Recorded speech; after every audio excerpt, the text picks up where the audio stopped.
Hello. So welcome everybody. Thanks for coming. We're just going to start with a few moments of silence. So if everybody could just be quiet, thank you.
Thanks everybody for coming along this afternoon for this presentation on an update on dream weaving from David and Omar.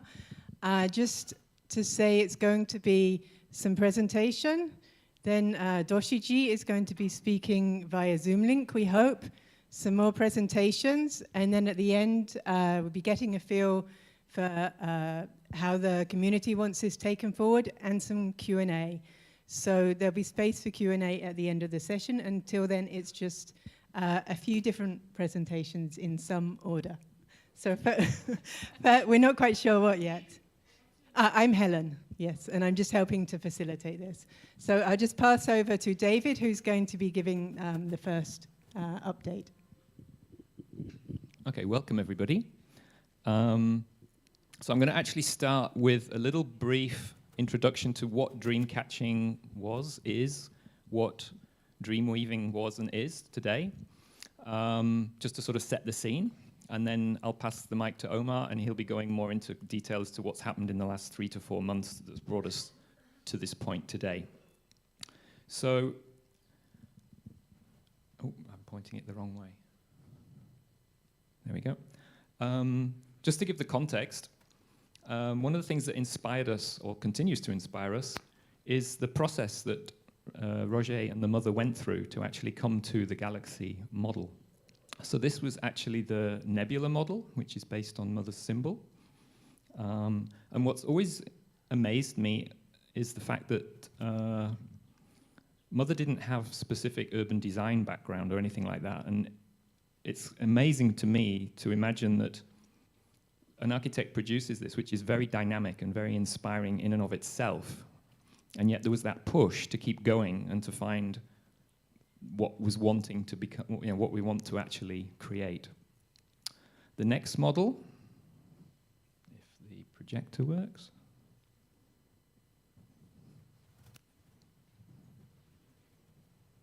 No. Can you do it manually? Okay, cool. Next one. So this is the macro model, which led on from that. And you have these two very large structures, which were very popular at that time. Paolo Soleri was doing similar kind of things in America at the time, coming up with similar ideas. And the next one. And then we lead into the galaxy itself. And you can still see the sort of the traces of some of these macro structures in the lines of force, both here in the residential zone and here in the industrial zone. And the dream catchers, we started back in 2005 to come together both as architects and non-architects to try and sort of call down that vision in more detail and actually look at what kind of parameters one might use to start defining this, so that when an architect gets a project, they get these parameters and things start to flow in the right direction. Next. Next.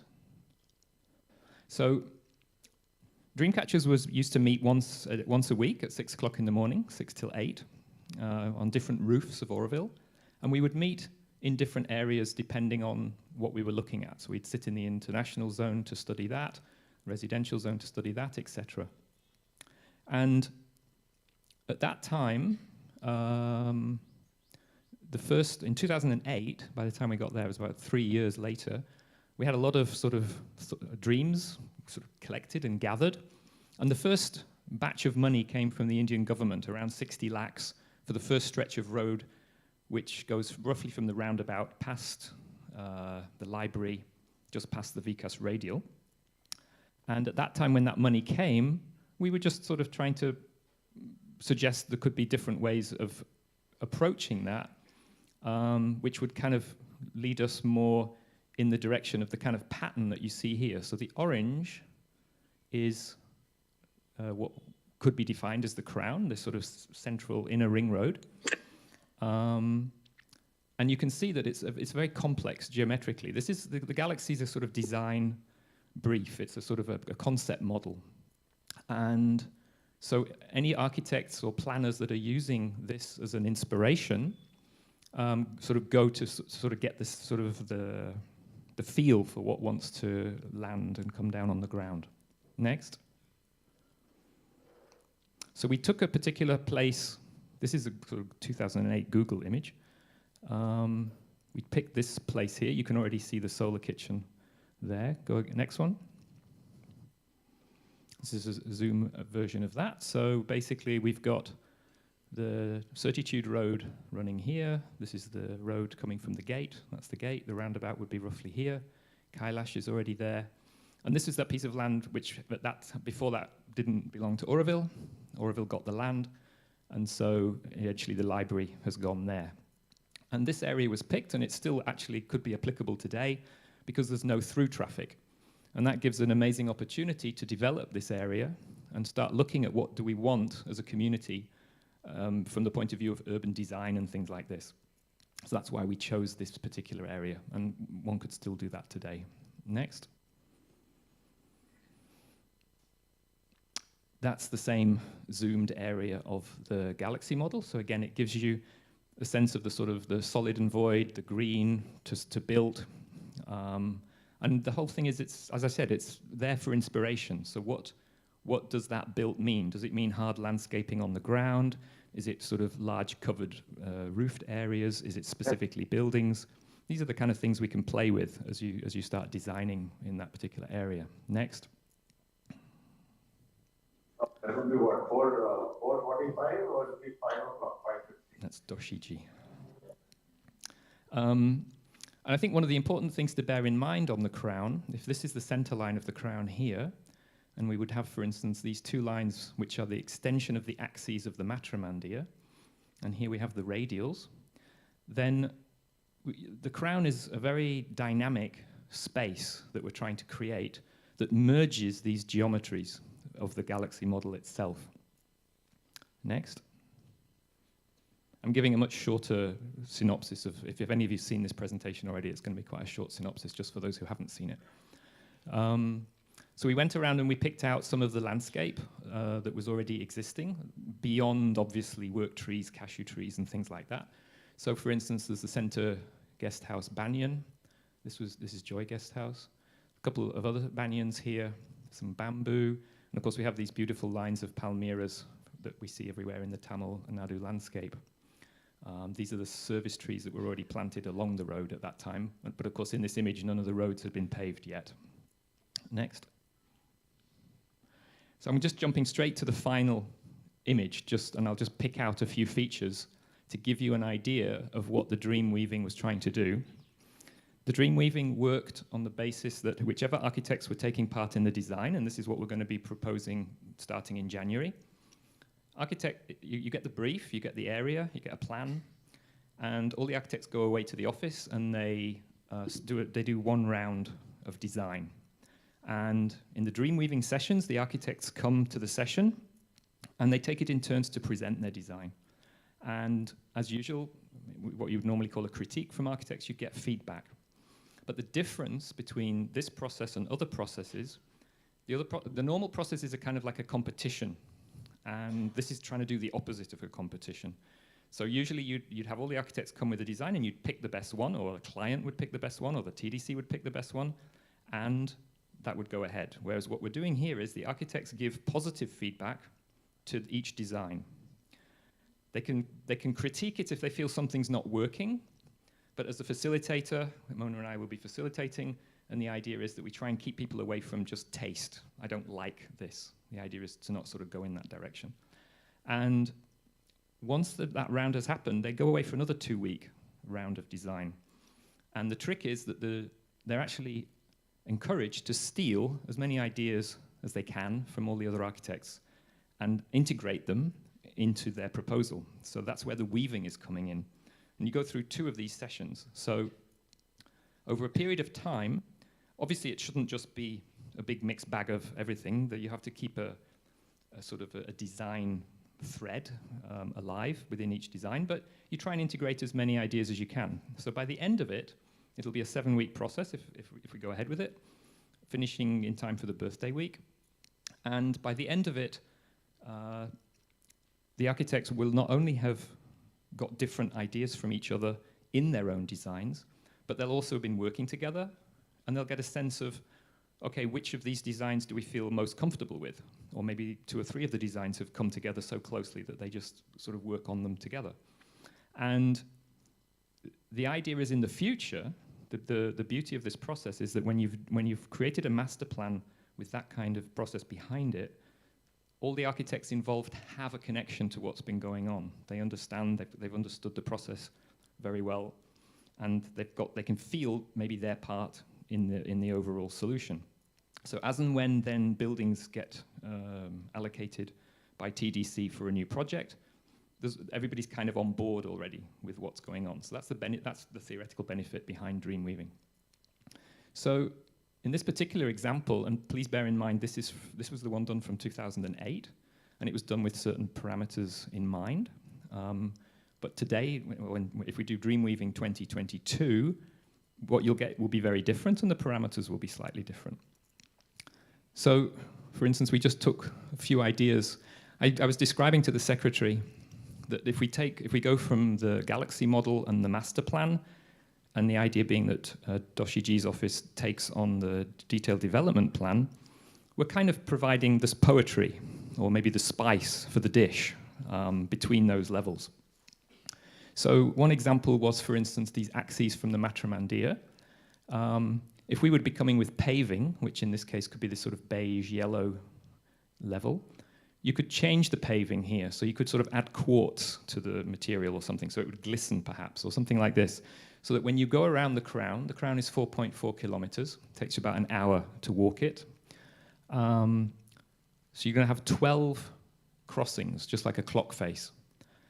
And so as you go around the crown, these lines give you an opportunity, if topographically you can see the Matramandir, that would be one possibility, or at least one has a path which brings you to it. And as I showed you the geometry earlier, so you've got these axes, and we have the radials here, where you see the boulevard trees, and then we have the crown center line here. Well, each time where these 3 geometrical directions cross, you have an opportunity to create a plaza or a square. And so, this is the solar kitchen. So right at the end of the solar kitchen, between that and the road, there could be a square here, for instance. And so you're going to have 12 different experiences as you're going around. So we're kind of creating a choreography It's a choreography of the galaxy model, if you like.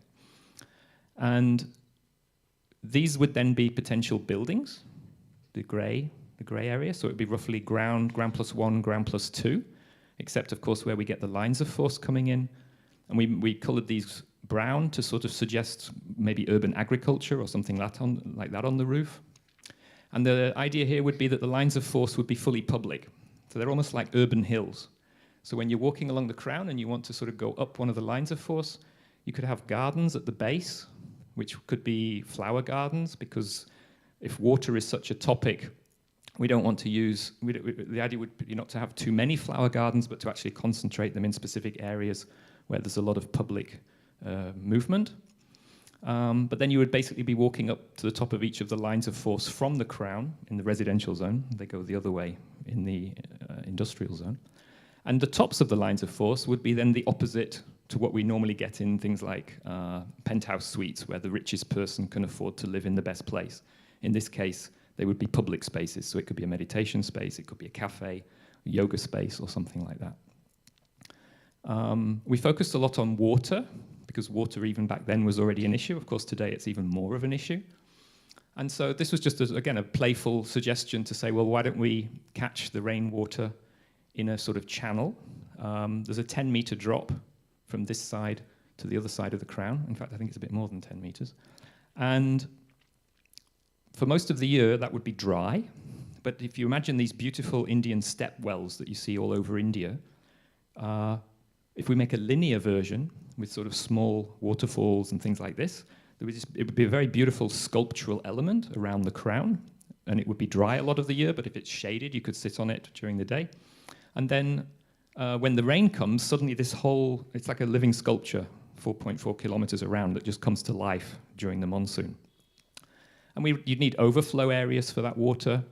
So again, just to sort of touch on the poetry aspect, we've got the petals of the Matramandir and the gardens, both of which have certain meanings. Obviously, the mother was choosing specific flowers to go in each of those gardens. And so we were feeling, well, why restrict that just to the Matramandir area? So the idea being that certain geometries of the water bodies, for instance, here square, here linear, here circular, we could play with these geometries. So each of it's almost like 12 pieces of pie moving in towards the Matramandir. And that kind of, those sort of flavors, those meanings could sort of trickle out, filter out onto the crown itself. And also here, we specified between the lines of force, we were suggesting there could be sort of quite dense forested areas, which could be then used for water percolation. So to give you one example of how this has moved on since then, or how we've moved on since then, back then the policy was we try and percolate as much water as possible. Whereas there's some suggestion amongst water experts today that we need to be actually catching a lot of our rainwater, because if we just percolate everything and the aquifers go out beyond Auroville, it will simply, what we're collecting and what we're saving will simply be pumped out over time. It's because the aquifers are going down faster.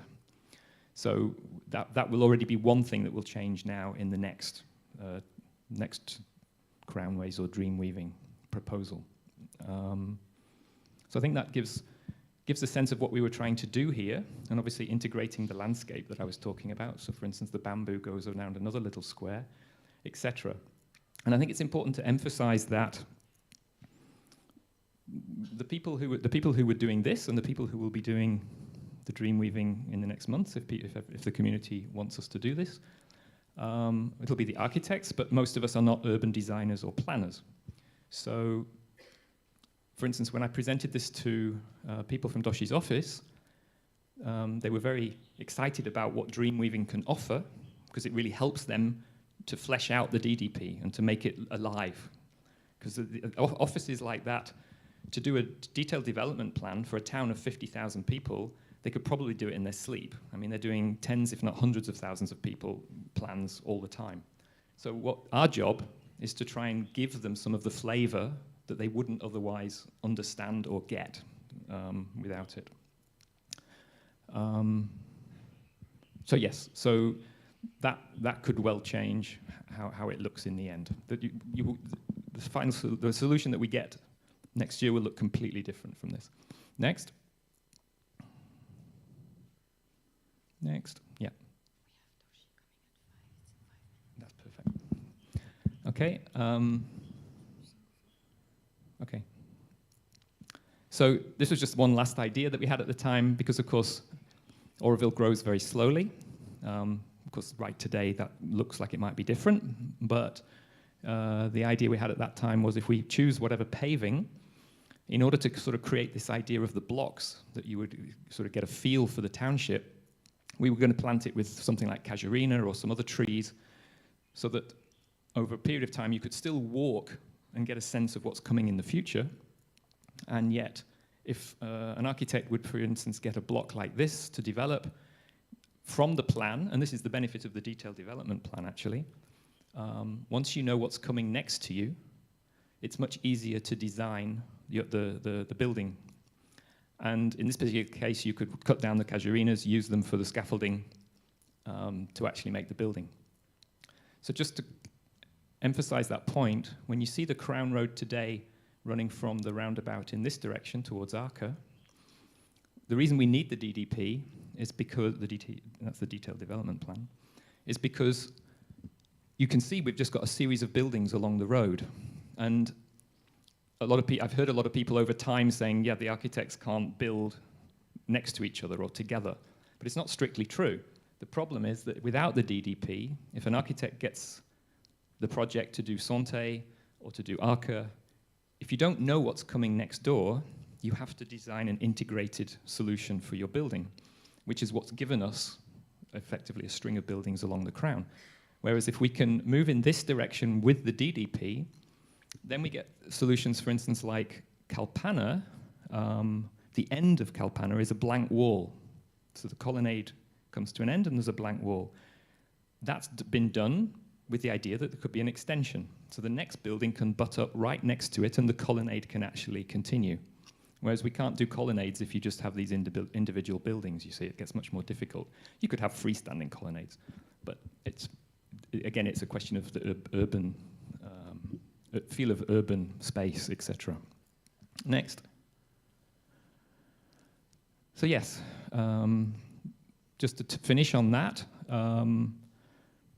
our inspiration is to use this to take in the master plan, the elements of the master plan, and wherever possible, whatever's on the ground. And that's the weaving, will be weaving those different elements together. So that's my basic introduction.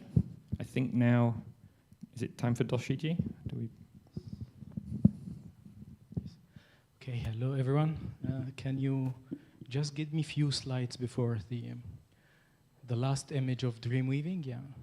Yes. Okay. Hello everyone. So I will give very quick introduction and then we will go to Doshi and Rajiv from the Vastu Shilpa Foundation.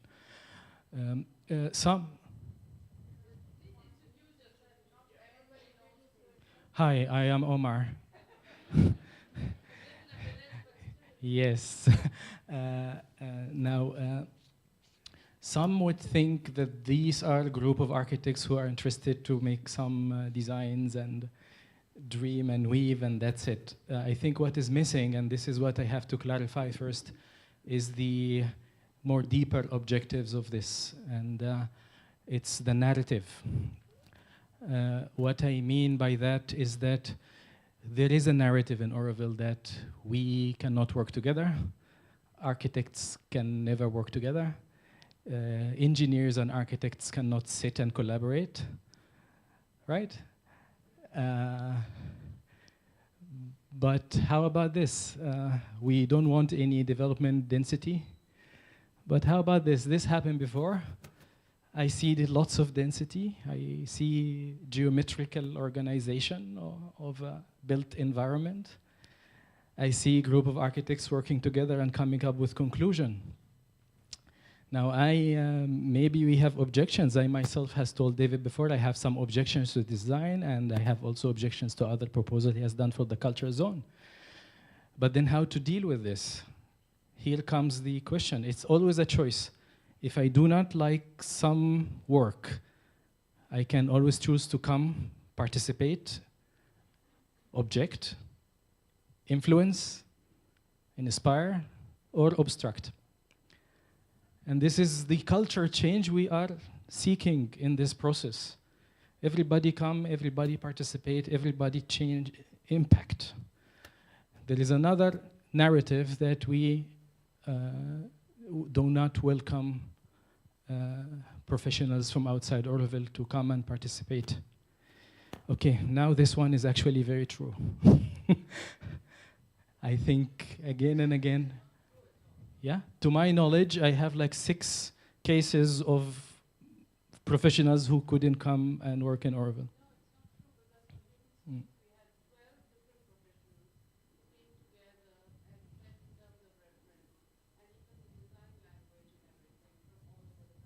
Okay.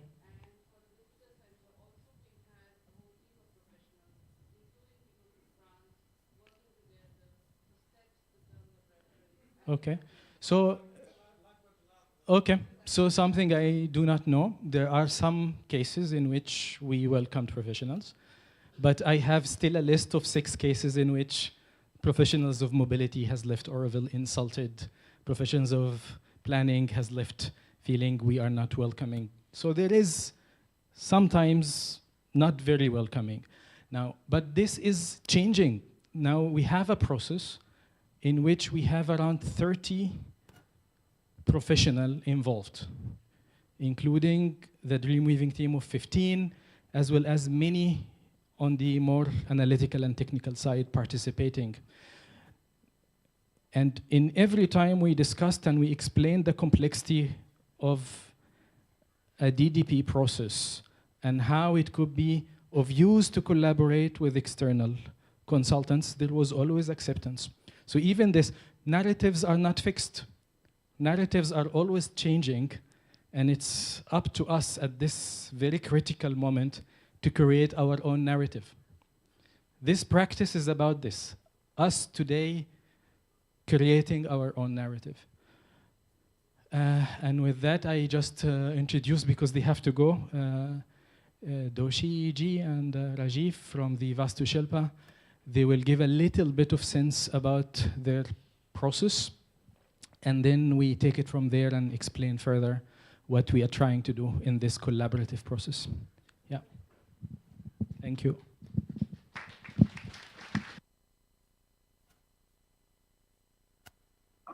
Hello. Hello. Can you hear us? Kumar, no? Yeah. Umar, Yes, hello. can you hear? Yes, yes, hello. So we are here. Yes, so we are here with the community trying to explain to them the collaborative process we are trying to push for. And we know you have very little time, and we also have very intense program. So we want basically to have to frame a topic or a question about when you look at the Auroville planning and Crown, what do you feel, what's your vision and process, how to approach something like this, the process, yeah. Can we start? Can I say something? Oh, how can I get my voice to him? No, Yes. We can hear you. Can you hear us? Yes, you can start. The question is about the process, how to approach some problem like the Crown. Yes. Please start. Well, I am Doshi here speaking at the moment. Rajiv is sitting next to me. And he has briefed me about the work that is being done extensively and with interest at Auroville in a group. I had a chance just now to listen to a few things, and I'm very glad that now Madam Jayanti Ravi and all of you together have decided to move ahead and much faster. It's a great sign that finally we will decide not really the deadline, but how fast can we move and what can we do. And the process that we are following is ideal, the dream catchers. For example, everybody participates and everybody gives ideas and slowly an image comes. In planning, this is really how it happens. Ideas don't come suddenly. When they come, they are not homogeneous. Sometimes they are not harmonious. Sometimes they are contradictory. But over discussions, because we are talking about lifestyle, we are talking about way of living, etc., economies, realities, social conditions, and we take time. But in the end, this group idea, working together is very good because everybody feels responsible and a lot of new ideas come. So first of all, I want to congratulate you, all of you, that you are already moving further of realizing the master plan conceived by Roger. And it could be modified, it would be changed, it will evolve. But I think the whole idea is we are beginning to do this and see the end very close. What I was thinking and whatever I understood from Rajiv, it is very good that you would like us also to participate in these discussions. And if that is possible, whatever competition, whatever contribution we may be able to do, we would be glad to do that.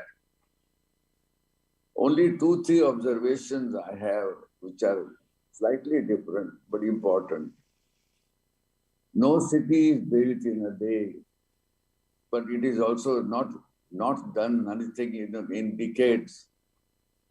In our Auroville's case, it has not moved after the Roger had done the first plan and his first few houses and few buildings there. So the city has to come, intentions are there, attitudes are there. So the question would be, how do we participate?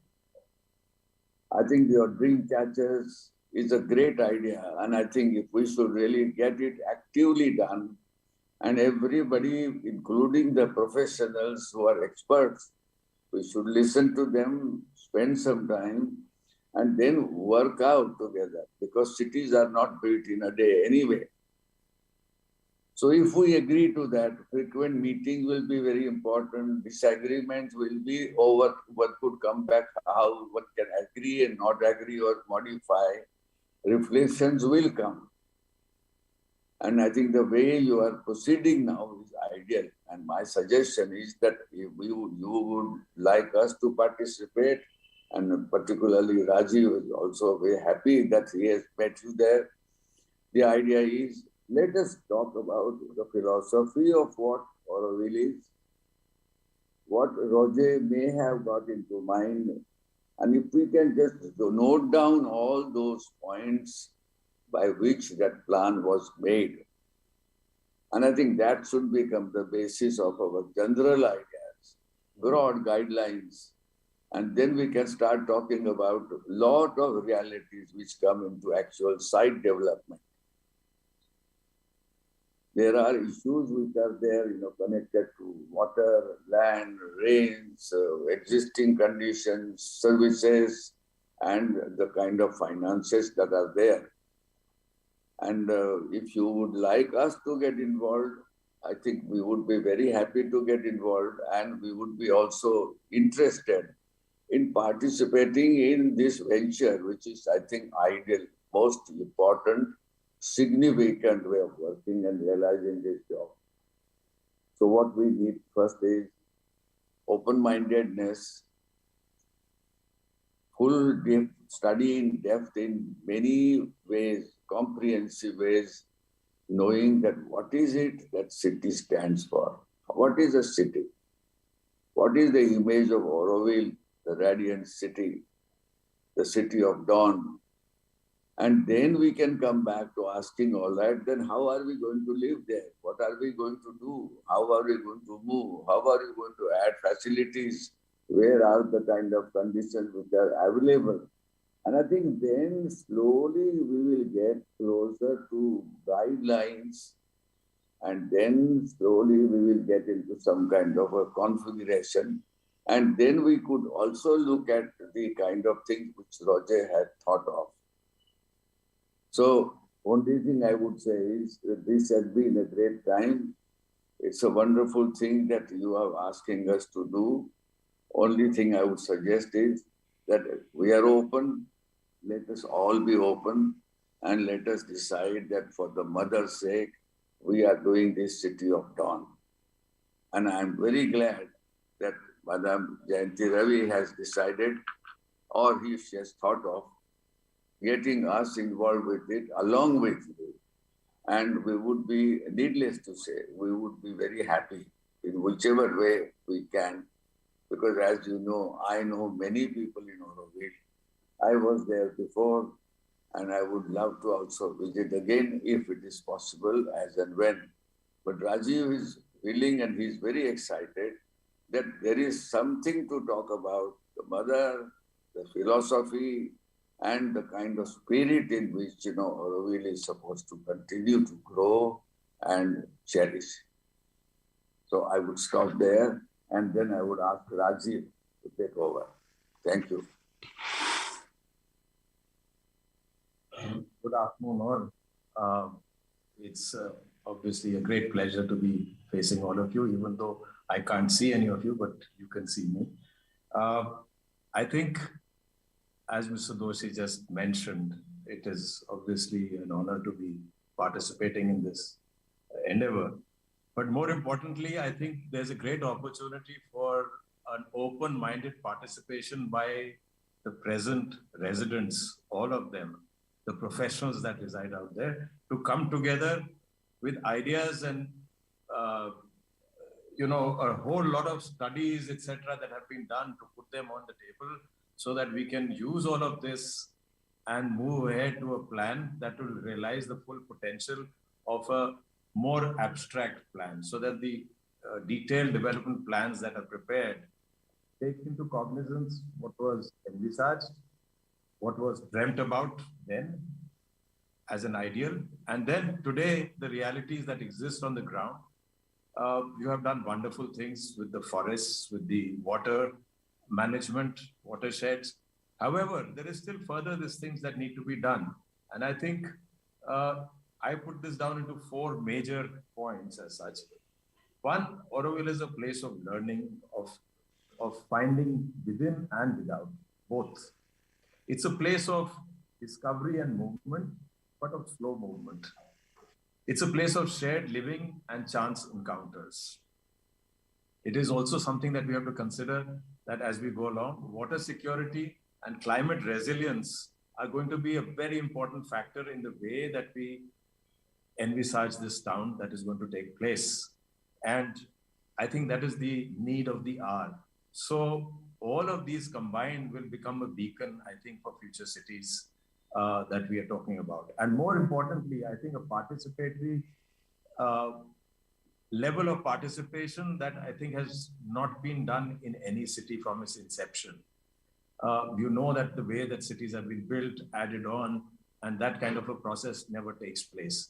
And so therefore, here is hope that this together we will be able to realize. So this is what I would like to say shortly. I think the dream weaving process, as I learned about it the last time that I was there, I think is an ideal vehicle to start this process.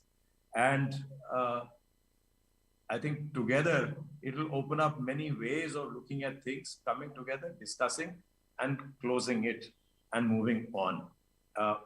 We understand that there will be tight schedules, timelines, etc.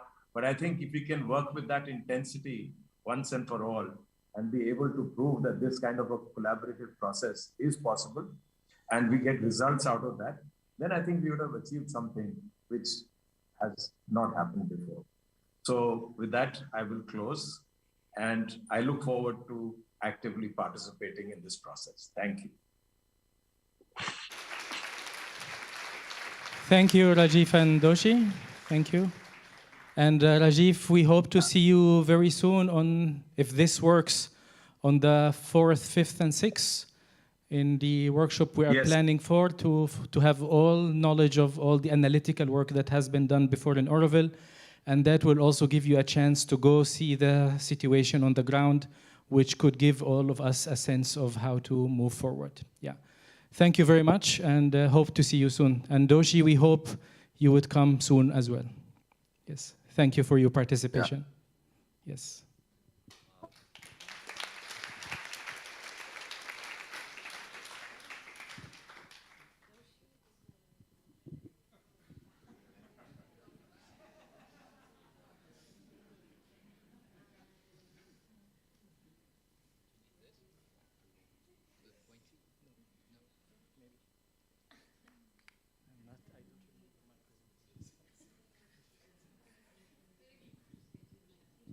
Yes, next.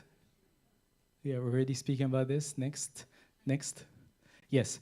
So I think by now you know the main aim, which is the narrative, our own narrative, and you know a little bit about David's previous work. And now, but when we started 3-4 months back, 3 months I think, working on this, it was very clear that we need much more expanded version of the dream weaving.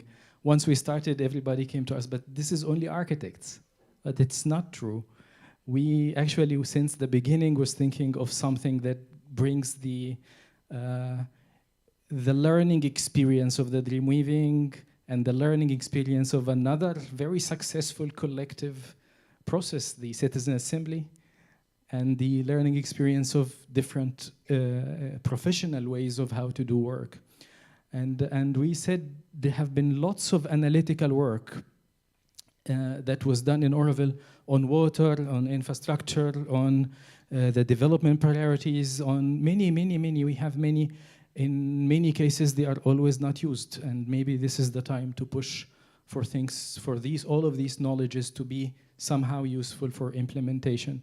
So as you see, the diagram sees the dream weaving process as somehow has a major rule. Yeah, and because it takes from all the input. So we see the architects as manifestors, but they are not necessarily the ones who dictate visions. We see that they listen to different information and knowledges and thoughts coming from different sources, and then they bring them together and implement. Now, the analytical work, all the analytical work that was done in Auroville before, we would like to find a way to get it in like a conference, in a document, and make all of those who has done analytical work to come again in a peer review to become the experts to give critique to this group. Of course, also peer reviews. We have many, also as you will see, many architects are already participating in the dream weaving, but some of the pioneer Auroville architects, we are all asking them to come and be part of the peer review. So Helmut, Popo, Piero, and others. And so, plus all of those who has done analytical work are also part of the experts coming for the peer reviews. And finally, focus group. At the beginning, I was thinking, you need some kind of representation. Nothing would work without, there are different sections of Auroville, to put it mildly, and you need to make sure that there is some representatives of all of these sections to hear different voices. And this is when, so basically you imagine the dream weaving process is happening, and then every 2 weeks on Sunday from morning to night, there are meetings and there are presentations and there are feedbacks, and they come back again. They see which of these feedbacks to be implemented, and they come back again. So experts can affect, peers can affect, and the focus group representing different groups can also affect. And finally, and this is what comes from the citizens' assembly concept, but slightly different, is the randomly selected citizens. And the idea, and we see them as somehow representatives of the total RA. So what is this? we thought that when we have focus group representing different sections of Auroville, this is one thing because it represents the strong voices, right? We want this, we want that. But how about the more shy, this is the idea of a citizens' assembly, the more shy center. And this is when a group of 12 to be selected randomly and to give that voice. At the end of the process, we want to have a document of ideas. We see it as a pool of ideas to affect the development of the DDP. And with reporting that says, for example, this is the idea that has been selected by the randomly selected citizens. This is the idea that has been selected by this group or that group, by the architects themselves. So we are sending for the DDP with degrees. It's suggestive process, it's suggestions, but with degrees of acceptance. And we agreed that whenever something is ideas that are overwhelmingly accepted, they are seen as to be implemented or to be seriously taken. But while ideas that represent one small group or one individual architect is clearly only a suggestion. Of course, and at the end, we were thinking, what would link all of this? And I had to find someone because I cannot do that. And because I have no experience doing this, and as well as David. And when the Citizens Assembly Coordination Group came and said, we are wanting to help, we were so like, this is going to happen because of their proven capacity and proven work before that everybody has seen. We know it's in good hands.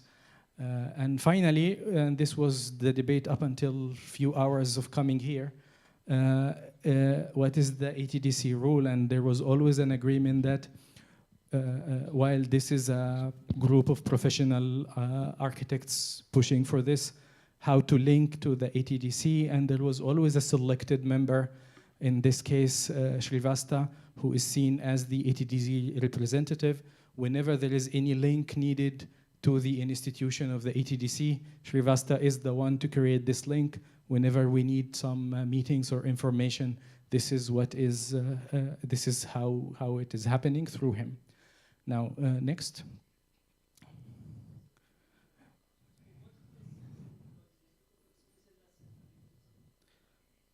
Oh, what is Citizens Assembly?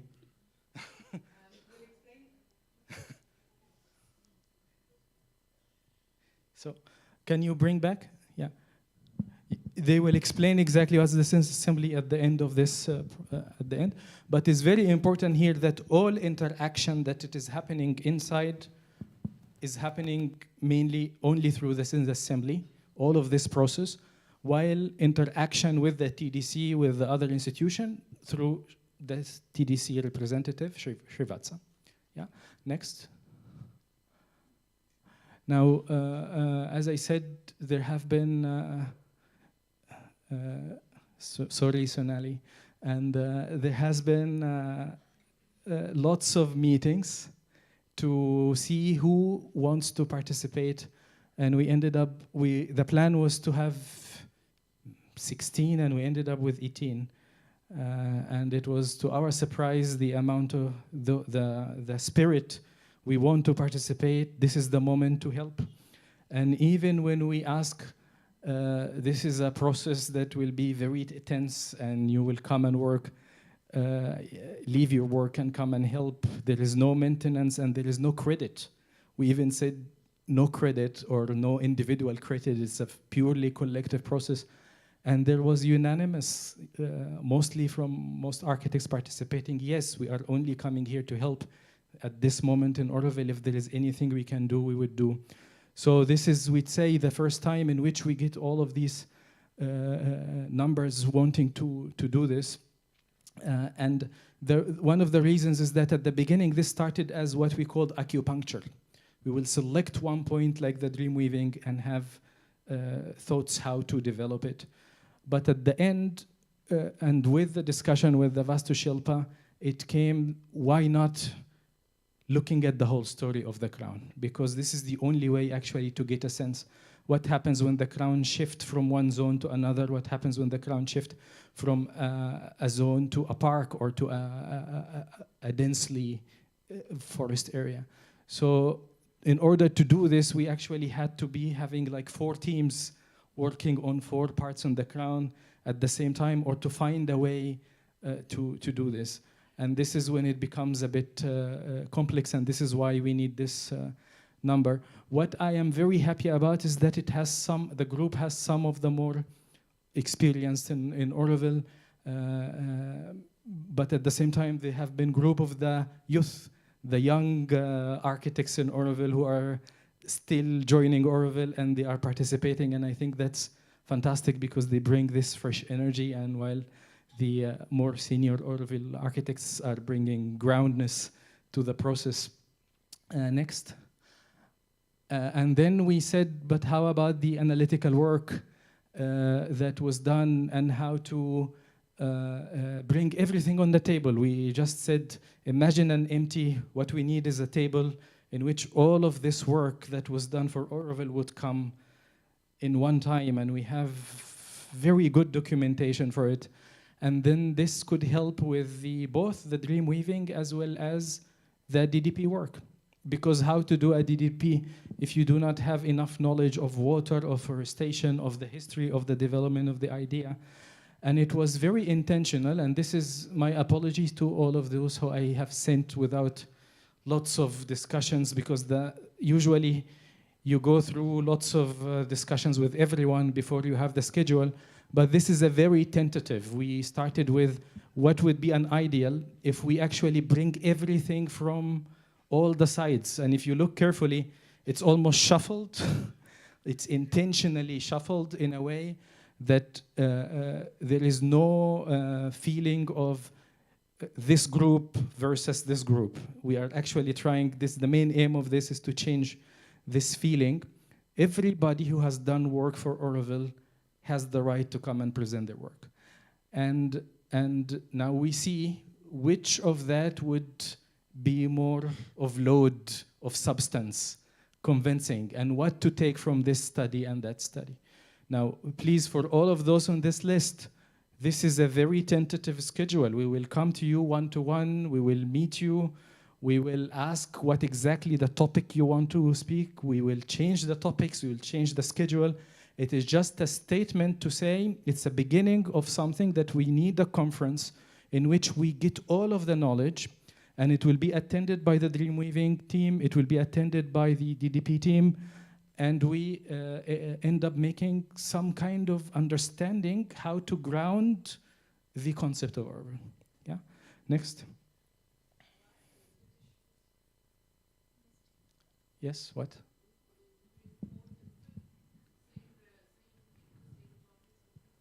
There is some mistakes in this schedule. Typo, it would be a typo. But Yeah. the email you have received, there is no that, right? Other things, no typos, right? Yeah. Next. Yeah. Yeah. Not true. We talk about this later, yeah. Yeah. No. Listen, it's just a mistake. This is not the No, tentative bring it schedule. back, bring it back. Okay, Omar, there is some mistakes on this schedule.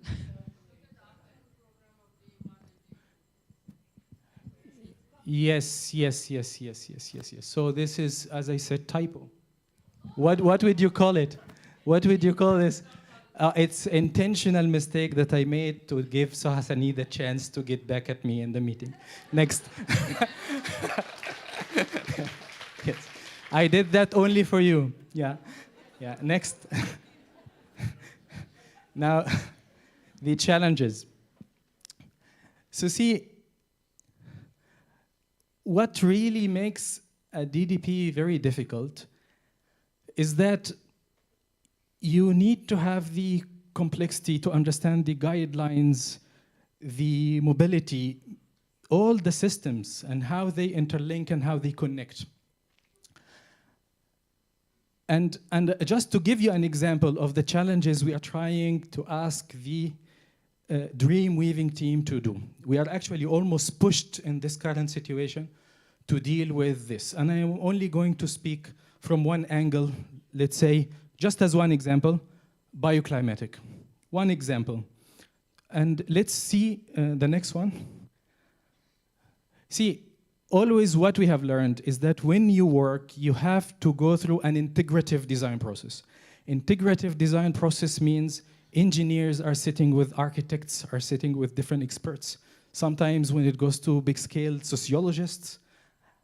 So see, this is the last infrastructure drawing of Auroville I have received. And I'm not sure, maybe there is some more updated version, but this is the last I have. And you see in this scenario, the infrastructure are spread all over the space of the 16.7 from the edge to the edge. And then you have this space for the green. Yeah, and this is the 6.7 street. Next. Next. This is, yeah, this is the schedule, this is the right of way. So this is the total 16.7 from here to here. Yes, this is the section, like a section. This.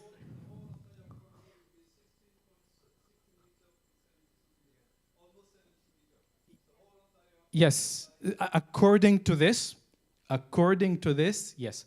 So you have the 6.7 mainly for mobility, and then this 6.5, and then pavement, and they have this 1.2 for a tree. No. I will get to that. Yeah. So next, this is the current situation. This is the current situation. Now, so we made a very quick sketch to just see if you follow only this and you do not have any architectural intervention to deal with this issue, you find you get this proportion of the street. In design, we always have a difference between dimension and proportion. Dimension means 16.7. Proportion means the relation between the width and the height. So we know that the proportion of a pedestrian is usually very different than a proportion of vehicular path. So if we go with the typical heights of the street, which is 2 floors or 2.5, you get this proportion. And if we position the tree in the same place as it is positioned according to the current section coming from infrastructure studies, you get to this situation. Most of this space mostly will be paved, and at least we cannot have major trees or major shrubs because the infrastructure situation and how it is positioned. So the basic study says that there will be serious issue with the solar radiation. Very serious, because you have too much space exposed. Always when we make the study for the 21st of March is the average of what's happening in the year, because it's the central. But 12 p.m., 3 p.m., of course, 12 p.m. always you will have sun, but 3 p.m. if you have all of this amount of sun, this is a little bit a question mark. And then you go again. Next. And then, of course, June, the situation is worse a little bit, but close, because we are very close to equator. So tropical climates, the changes are not very big. So now the question is, if you follow that only, you end up with 4.4 kilometers with all of the solar radiations coming to the pavement. And according to other cases we have seen in other cities, I cannot say what will be exactly in Auroville, there could be serious change in temperature, right? We're talking about 5 degrees, 7 degrees, according to other scenarios. So this is when I say the integrative process is a must. Okay, the infrastructure has thought about what is ideal for the infrastructure, but then the designers who are working on climatic issues has to come and say how to solve this issue, and we have to encourage sitting with each other. And this is the integrative process. So this is just one challenge. There have been, when you look at what's happening, there are many challenges like this, and this was one of the reasons why we wanted to push for a process like this that brings the engineers, the architects, the planners. Yeah. Next. And David, finally. Yeah. Thank you. Yeah. This is how to end. Yeah. Do you have the pointy thing? You have the pointy thing. Okay, Omar just asked me to say a few words. We're running a bit late, so I'll rush through this a little bit. But coming back to the idea of the crown as it relates to the galaxy model. Can we go back? I think what's important, touching on what Omar was just describing now, and actually coming back to this area from the original Crownways proposal from 2008, you can see different squares, different spaces, and lots of covered areas. So one of the challenges today, using the master plan that we have, is to obviously maintain the infrastructure. We need to have the infrastructure. We have to have the water pipes, the sewage, electricity, and so forth. But not only from the climatic point of view do we need to try and address these issues, but just coming back to this whole concept where the galaxy is linking all these zones to that quiet center around the Matramandia. So the links across the road are very, very important. How do we address that? Whether it's colonnades with a bridge or whatever the solution might be. So the wider the right-of-way is, the harder it is to do that. So one of the challenges is to say, well, can we find tweaks to the master plan that actually allow colonnades to come in certain places that will allow these bridges? Because if you're going to literally bridge 16.7 meters, that's a huge span.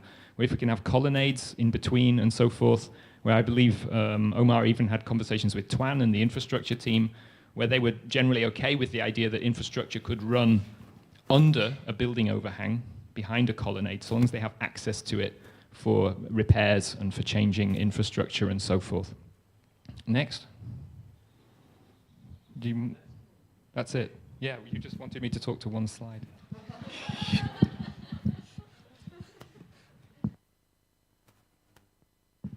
Hello again, yeah. No, can you bring back this, the picture? So see, the one thing that I always feel about when I look at the crown in this situation, remember when I said there is major difference between the form of pedestrian paths or dominantly pedestrian paths and vehicular paths. So the one thing that I feel like I'm asked the Dreamweaving team to really work on is this idea that it is one dimension going all around, because then it gives only a feeling of, I do not know, it just, I cannot imagine walking in something like this. While if you carefully look at the original intention, you will find something that it is coming and disappearing. Sometimes there is a court, sometimes there is an open from the left side, it's only green, sometimes it is narrow, sometimes there is light coming from up while it feels like a narrow street, sometimes it feels like more green. Sometimes when it goes to parks, and this is what I feel sometimes missing, when it goes to park, you find an indication of continuity of water, and when we work on concept design, we make these assumptions. It doesn't mean necessarily there will be water exactly here, but it means continuity of the ecosystem. And when you work in places like this, you have to establish double continuity of the crown experience and continuity of the ecosystem. And see, this is the kind of sensibility that it is needed when you approach a problem like this, not to cancel the continuity of the crown experience, but also not to cancel the continuity of the ecosystem. And not to see them as opposed to each other, instead to see them as, for me, it's just a fantastic design challenge. Yeah, next, yeah. Now, history or unity? So see, I come to Auroville 2013, and since then I made this vow, I am not joining one group, because I know that if you participate in planning, You have to be able to talk to everybody, listen to everybody. And then no matter what, when we bring ideas, you hear history. But we know that planning is an act of the future, for the future. And here, and it's so difficult.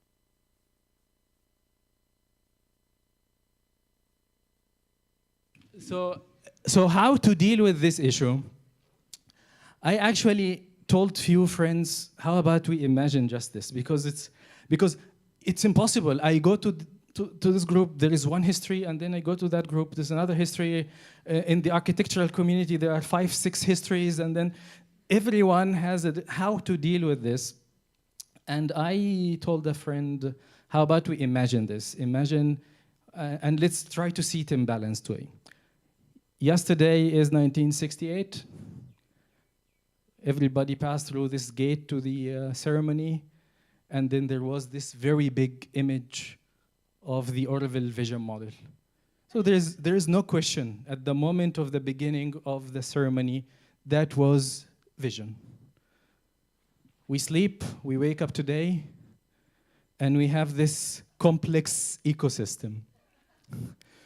Whatever happened in between, we need some amnesia for the next couple of months to be able to actually work and do something. And but we see the ecosystem as a success. It's a success story.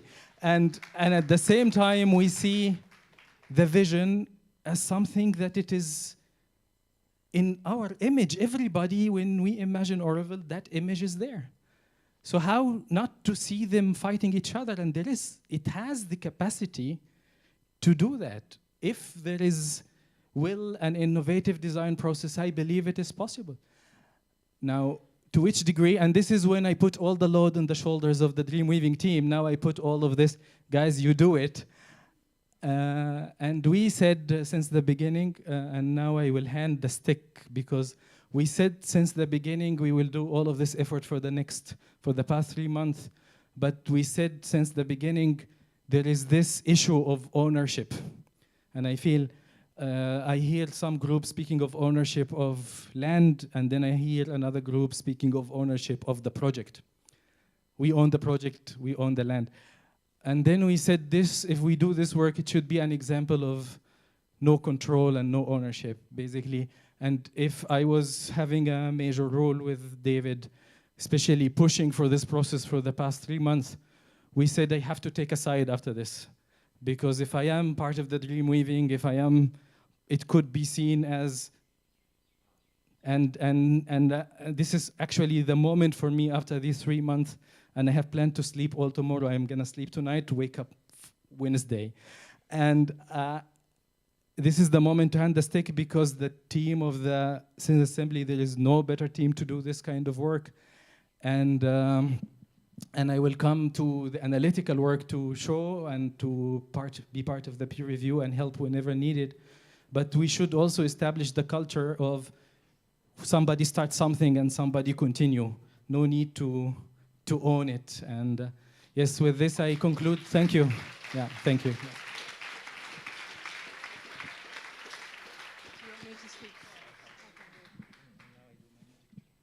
Hi, I'm the latest addition in the Citizen Assembly team. My name is Sophie.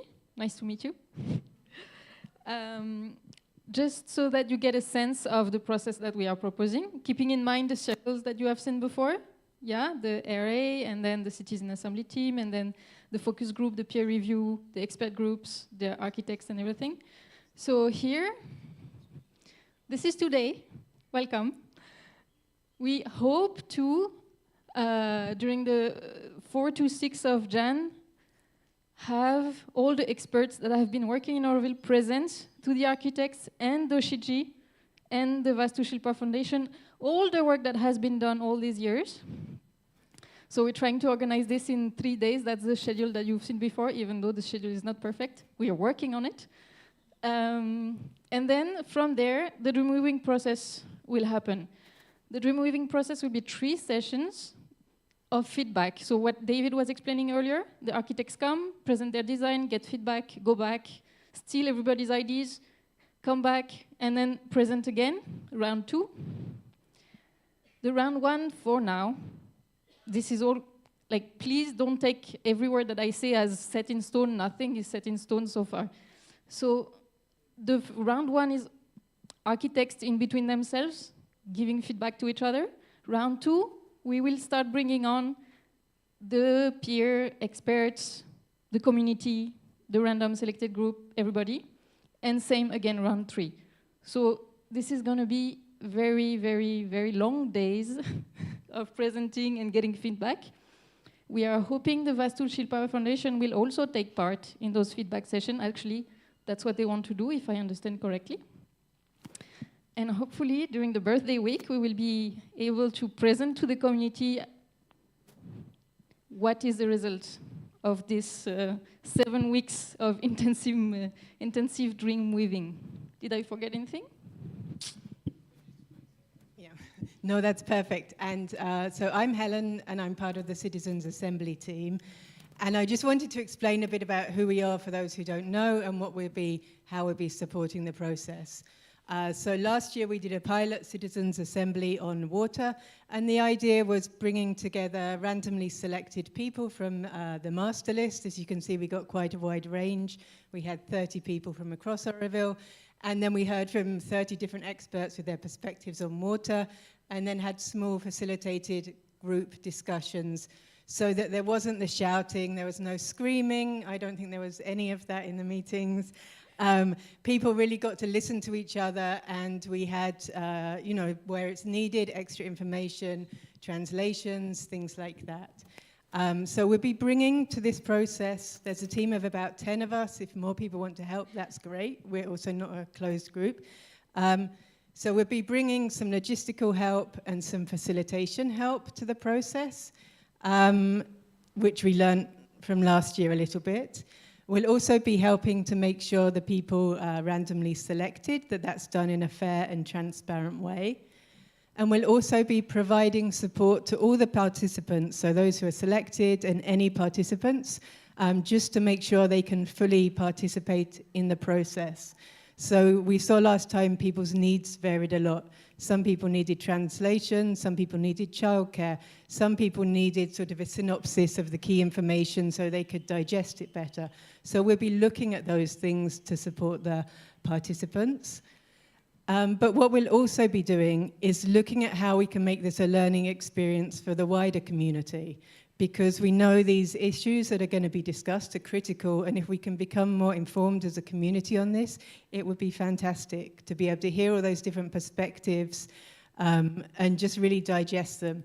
So we'll be looking at how we can record and share information from sessions, logistically whether we can open some of the sessions up so the public can attend, and then also how we can kind of share the information and resources and learnings and what's happening with the wider community. So we're also open to ideas on that. So we have real hope as a team that this could move us forward in building the city, in building collaboration, and maybe even building a little trust.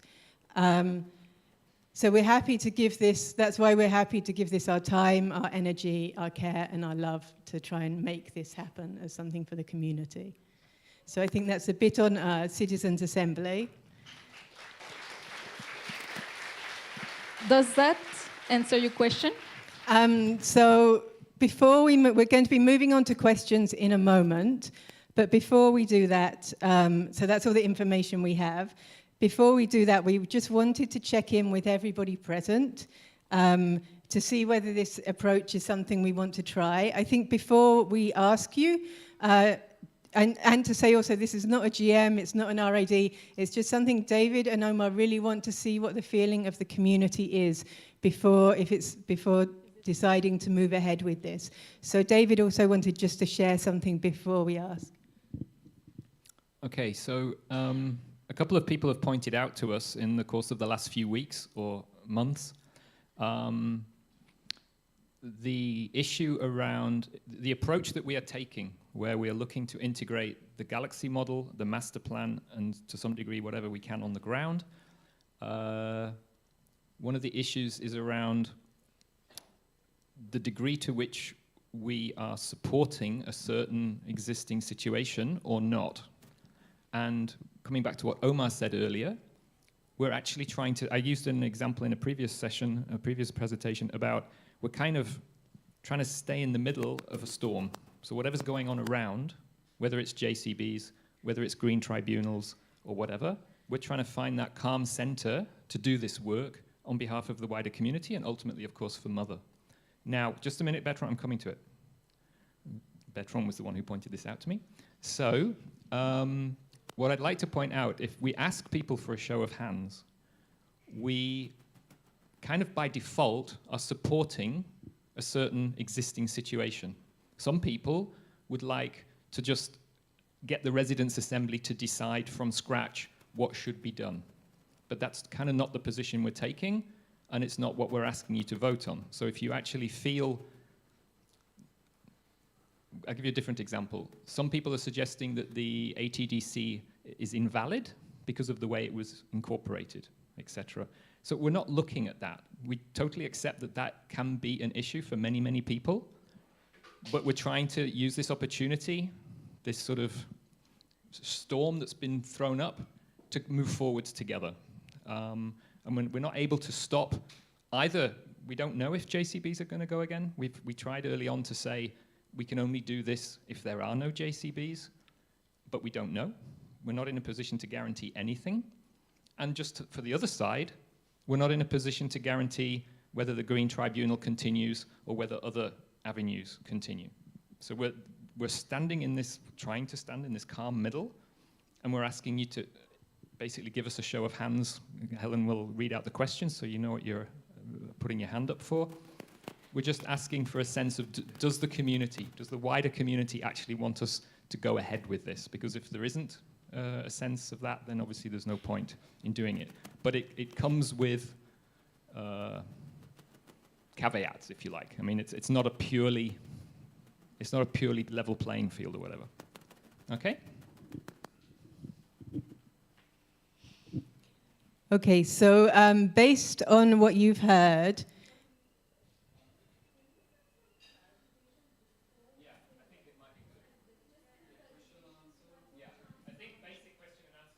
okay, but we will have to time limit it because people, so if we can say, how many? Okay, so we would like to just have a show now and then we'll keep checking in as well.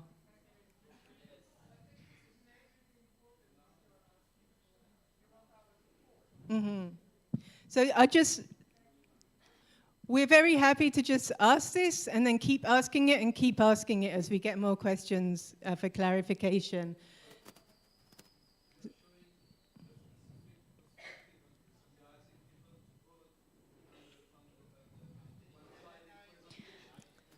So,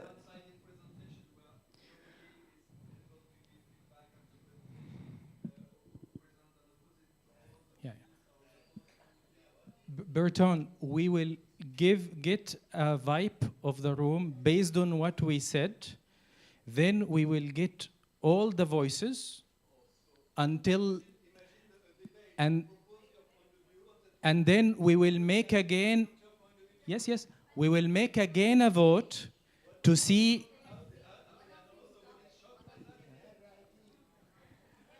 So, Bertrand, we will make again a vote to see to which degree you managed to convince. No? Okay, we go for question and answer and then we make a vote. Yeah, good. Yeah.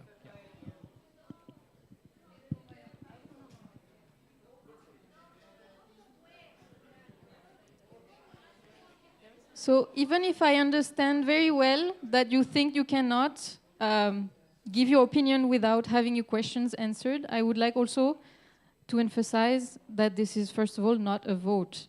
What we are asking is just to know if, based on the process, not the content, the process is the dream weaving, the process is the date that we have presented right now. Do you like this process or not? yeah. Are you happy for us to try it? Okay, thank you very much.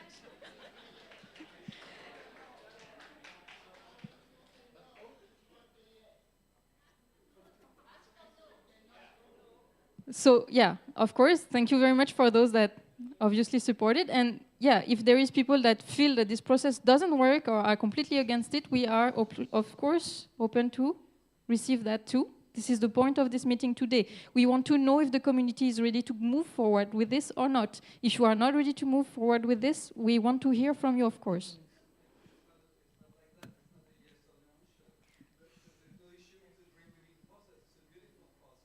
Thank you.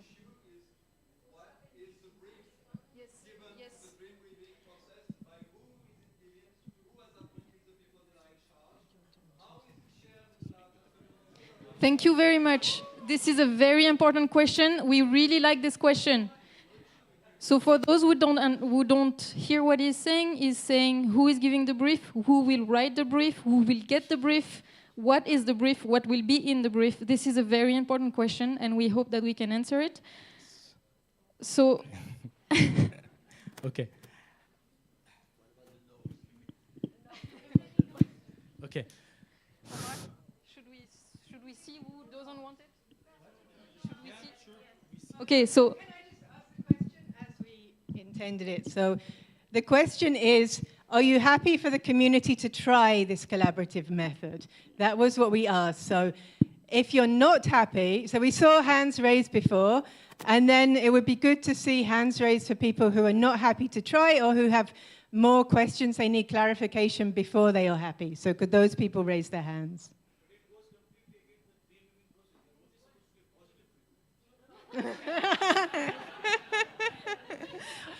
But we haven't agreed to try the dream weaving process yet. So we'd really be interested to hear from the people who still have questions and still have clarification and are not sure that this is the right thing to try. So if those people could raise their hands, that would be fantastic. Okay. Okay. And yeah.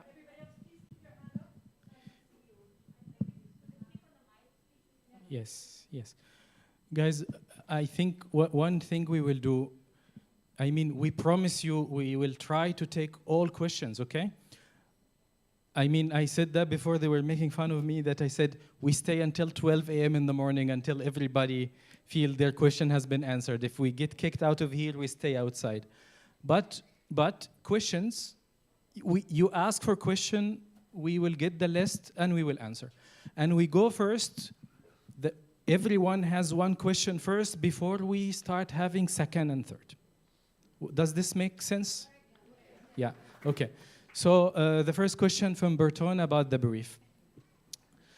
First of all, this question is what I lived with for the past month or couple of months because, and it surprised me as somebody who is participated in writing brief before, participating in being a jury in competitions in which we judge based on a brief, because it is never seen like a law. An architectural brief is not a law. What? No, I will talk like I want. No. You want to ask your question again? Yeah.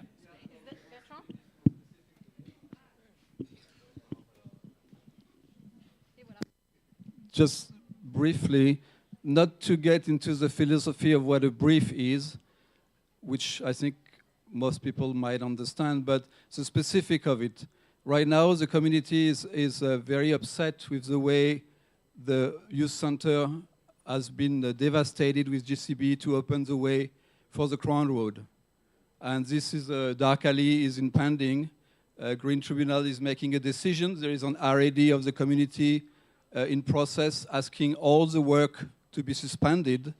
So in that context, you come in with a proposition that is asking to develop the Crown Road right-of-way as based on the Perspective Master Plan 2025, which project a right-of-way of 17 meters. So this is what you are written in your brief. I have read it personally. And so I find that within the context, it is maybe not the best time to start a process such as this one. And in a way, why are we doing this now? You are working with TDC, Are you working for TDC? Who is giving the order on the brief? There's a lot of people here that have a lot of ideas on how we could develop the Crown Road, but you have taken a unique perspective, a unique point of view, which is the point of view of the 2025 master plan and of the TDC. This is what is in the brief. And so then you mitigate this right-of-way of 17 meters by saying we must work on the bio-environmental, et cetera, but basically it's mitigating this wide right-of-way that goes through the community. So my issue is it possible that in this beautiful process that is dream weaving, other option may be included, other way to dream the Crown Road? Not the 17 meter of the TDC and of the 2025 master plan, but the one proposed by many people. I think of Paul Blanchefeur with his nice winding road, other option. And so this is my question to you. Can we include those other options within the brief that you're proposing for dream weaving?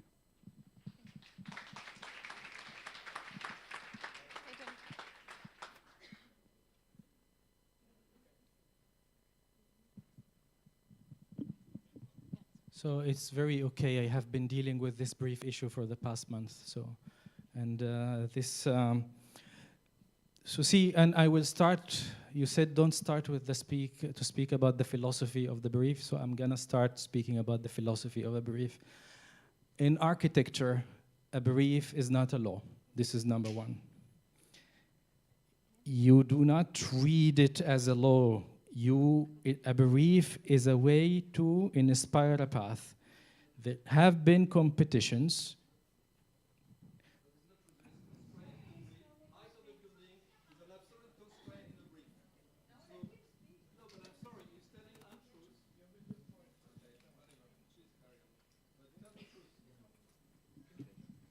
Sorry, I need to wait, Bertrand, I'm sorry, I need to interrupt. No, you don't have to shut up fully, but I just want to say Omar has been involved in international architectural competitions since years, and he even sets them up. So you can't tell him that he has no idea what a brief is. At least let him speak and let him say what he feels. I have been, and one competition, the winner was somebody who did not exactly follow the brief, because there was mistakes in the brief. And so but at the same time, our position and the brief is written about these three ideas, and we explained it few times already publicly. We went to the youth center and we explained, and then we went again with a group of Tamil and we explained. For us, we see it this way, and this is the core of the brief. There are three elements that we have to deal with, and this is the current reality. You have the legal document, the master plan. You have the Auroville original vision, the model of 1968, and you have the realities on the ground, the ecosystem. Design is never about choices. Design is always about finding how things work together. Where is that space? We always work on function and beauty and the ecosystem. Maybe some would not imagine that there are ways to find a solution that actually could work in for 2, 3 different parameters. But this is the exercise. We will see, actually the exercise function could help us see to which degree these parameters could work together. And then if they are not working together, that's a design conclusion. The design could be clear, oh, these do not work together. You cannot do that. Now, we said, and very clearly and repeatedly in the brief, the starting point is the legal document, the master plan. But it is not the end point. It is to which degree this has the space, the flexibility to move towards the vision while grounded in reality, in the ecosystem and the different cultural and sociological reality. This is a design question. Maybe some would not imagine that this is possible, right? You start from a legal document, you see what it allows, and then you move to the vision. But while you are moving to the vision, you are looking at the reality and see to which degree you can ground it, to which degree you can use. So,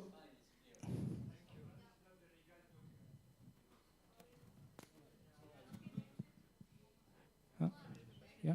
So, to my knowledge, that based on my knowledge, that the current reality is saying this has to be a starting point. Now, actually, the easiest thing for me, guys, honestly, is that if no one is accepting to start from this to that while trying to ground it in reality, then we don't do that exercise. It's very simple. Yeah. No. We had a show of hands that gives us an indication that people want it before Berton's comment. Now, if Berton's comment is convincing enough,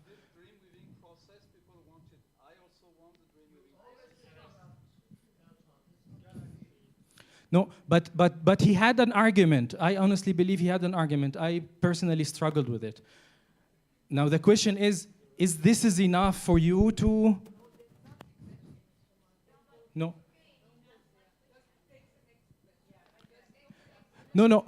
I'm not only going for Breton. I am saying with all the objections that we will hear in the room, if the people feel we should not do this, guys, honestly, we will not do it. It's very simple.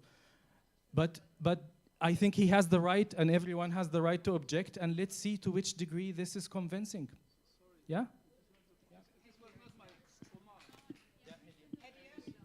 Hedia, yeah.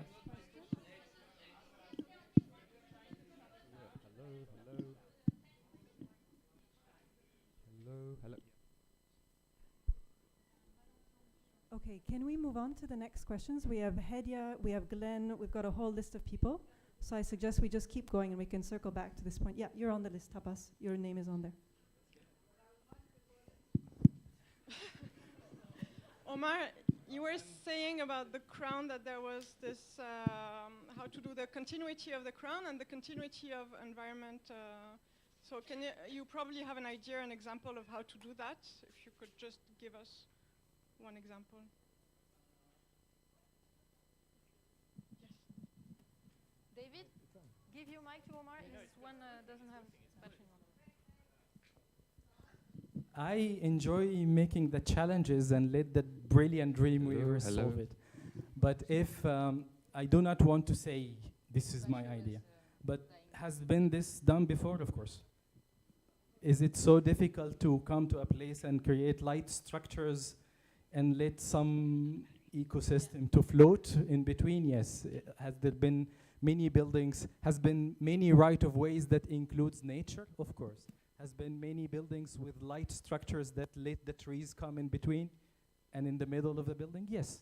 So there have been plenty of examples in which you see built environment in integration with natural environment.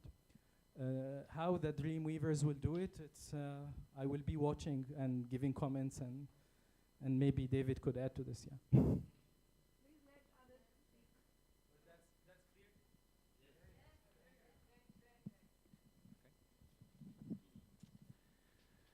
Yeah, I think you're asking for, like you're mentioning objections. I don't think anyone in this room is objecting to this process. I think most people are quite sad that in 2018, when you proposed the Crown Ways, as it was 2008, everyone was very, very disturbed that in the end a paved road came. And so I think most people here are on board. I think what a lot of people, and I'm shaking about it, what a lot of people see is that that's not the issue. The challenge is, how do we start a process on the same day of these conferences when probably the JCBs will be destroying Darkali? Absolutely. So how do we address that? If we can say we've got a consensus, this is how we want to develop the Crown, how can we go forward and convince the people that are doing that that's what we should be doing? Because that's more of the challenge. When we get down to the dream weaving, creativity takes over. That's not a problem. I think everyone here in this room loves the idea. Maybe I'm wrong, but the problem is I cannot take part. How can I take part in something when it's somehow going parallel to something that's actually more important, that needs energy to convince and to stop? That's the main crux of this issue, I find. And sorry?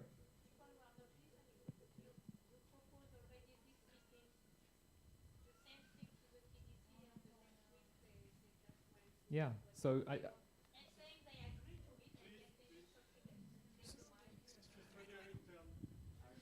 what? Can I answer that? So we don't have an answer to this. This is why I gave the storm example.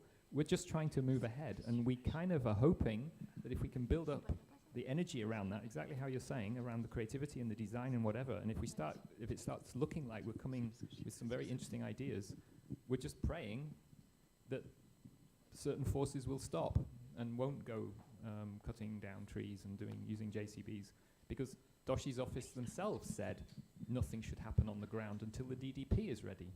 The DDP, they've said, takes 9 months. So if they get handed drawings and things like this from Dreamweaving at the end of February, after birthday week, from 1st of March, DDP will start. But that will pretty much run till the end of the year. So the request from them is that nothing happens on the ground until then. But everybody within Dreamweaving, on the Doshi side, etc., they're asking for nothing to happen on the ground. But I have no idea how we enforce that. Yeah, can I say something? Yes, to this? Fred.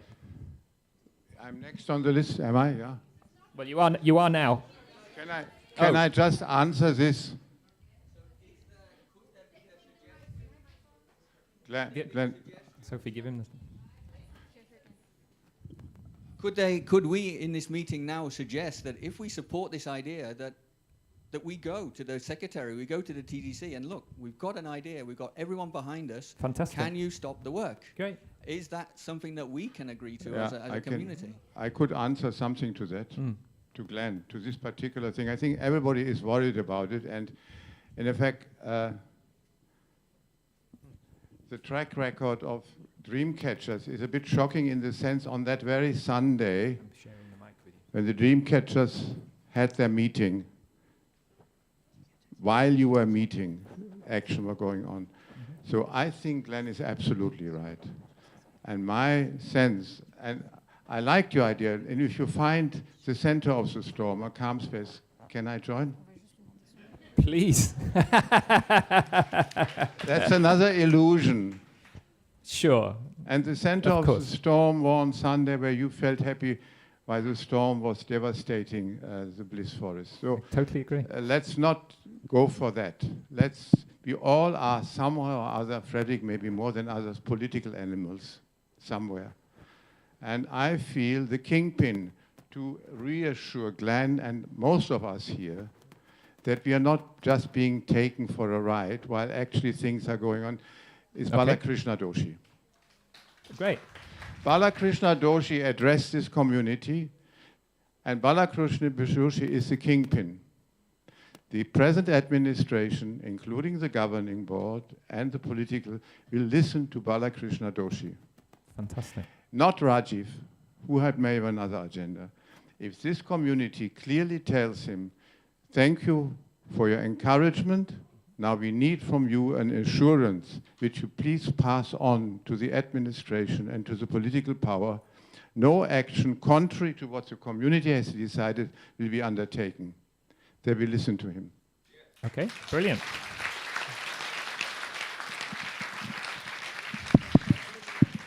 Just so if I've understood you correctly, so there's if we accept the general, I can't say consensus, but the general feel of the room that we go ahead with it, but we contact Doshi and we explain the situation and we don't start anything until we get clarity from him that he's asking the foundation to not go ahead with anything. You're asking but that he clarifies that before we do anything, yeah?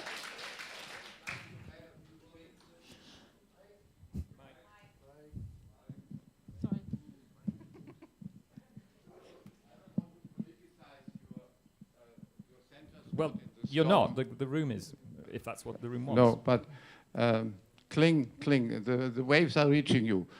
The thing is that, for example, there was always fear created. In the last meetings, people would not speak up. Dark Kali buckled under because fear was created, coercion was created. And I have been assured, and people have assured, for example, for those coming from abroad, visa issues will not be used. Full stop. Okay. There's a public assurance. Wonderful. I spoke to Srinivasa Murthy. He directed me to Narendra, who is now tackling the visa issues. He assured me all the pending visas will be cleared by tomorrow. Brilliant. So wonderful. we have to detoxify the atmosphere. Absolutely. Now, I think Glenn is absolutely right, and everybody feels this. Yeah. Everybody is watching out what's happening in Darkali and so on. So, Balakrishna Doshi, I think you have the consensus of the group that you sent a message, whoever is the address. We had a fruitful meeting. We thank you for your address, but we cannot work under pressure. Okay. You please convey this from the community. No action can be taken. I don't necessarily say that he has to wait for 9 months till the dream catchers come to their conclusion. It can be done in steps. It can be broken up into digestible steps. But you have to say, while we come to the fundamental of the agreement, we cannot be coerced on none, neither by the JCB, and visa is already out. But there are other coercions. Do we need a show of hands for that?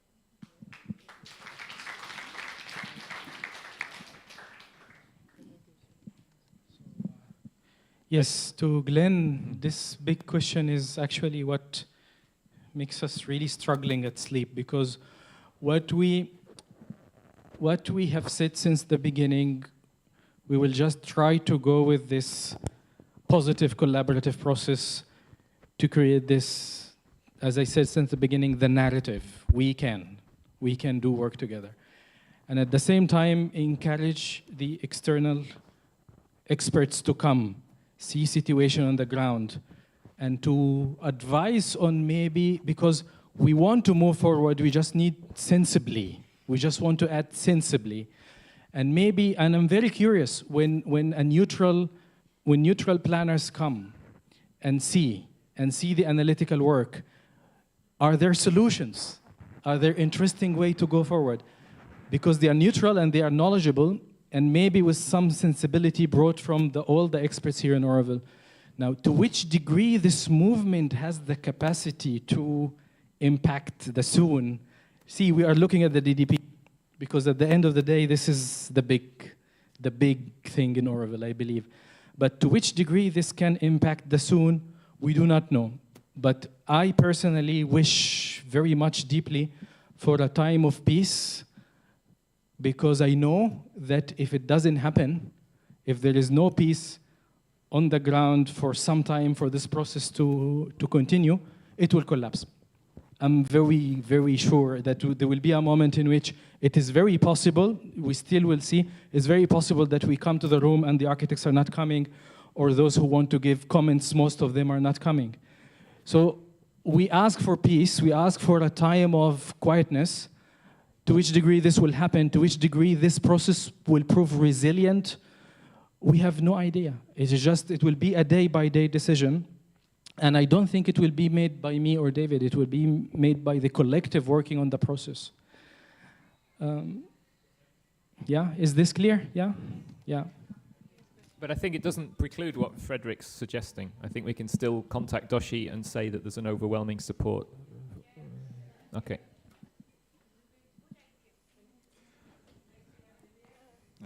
So I'm Olivier, and I really like the spirit in which the Dreamweaver are working. I think this is the right spirit. But at the same time, I feel that Bertrand has some points. If you are not clear about the brief, how it has been designed and so on, and if you start with a master plan like the perspective 2025, why do you start with this one in particular? You speak about the legality of the master plan. I think this is not the point, because first of all, I'm not sure this is really legal in the sense that you mean. But I feel that if we really want to succeed to find some unity with this kind of work, we need to be very clear about where we start from. Why the 2025 and not the 1999, for instance, which has been approved by the whole residents of Auroville and which seems to be more flexible? Why I'm saying this, it's because there are quite a few big differences. In the 1999, you have 12 radials, but you have dotted lines also, which means that they're optional. In 2001, you have only 8 radials. Now, in the 2025, you have 12 radials. I think we have to address this first. What will be, on which ground are we going to do your work? This should be, I think, you should find a way to have a brief which unites first, which brings all the points of view as much as possible, which doesn't mean that you should not consider all the master plans. But why 12 radials? And which kind of mobility? So that's the question I have. Okay.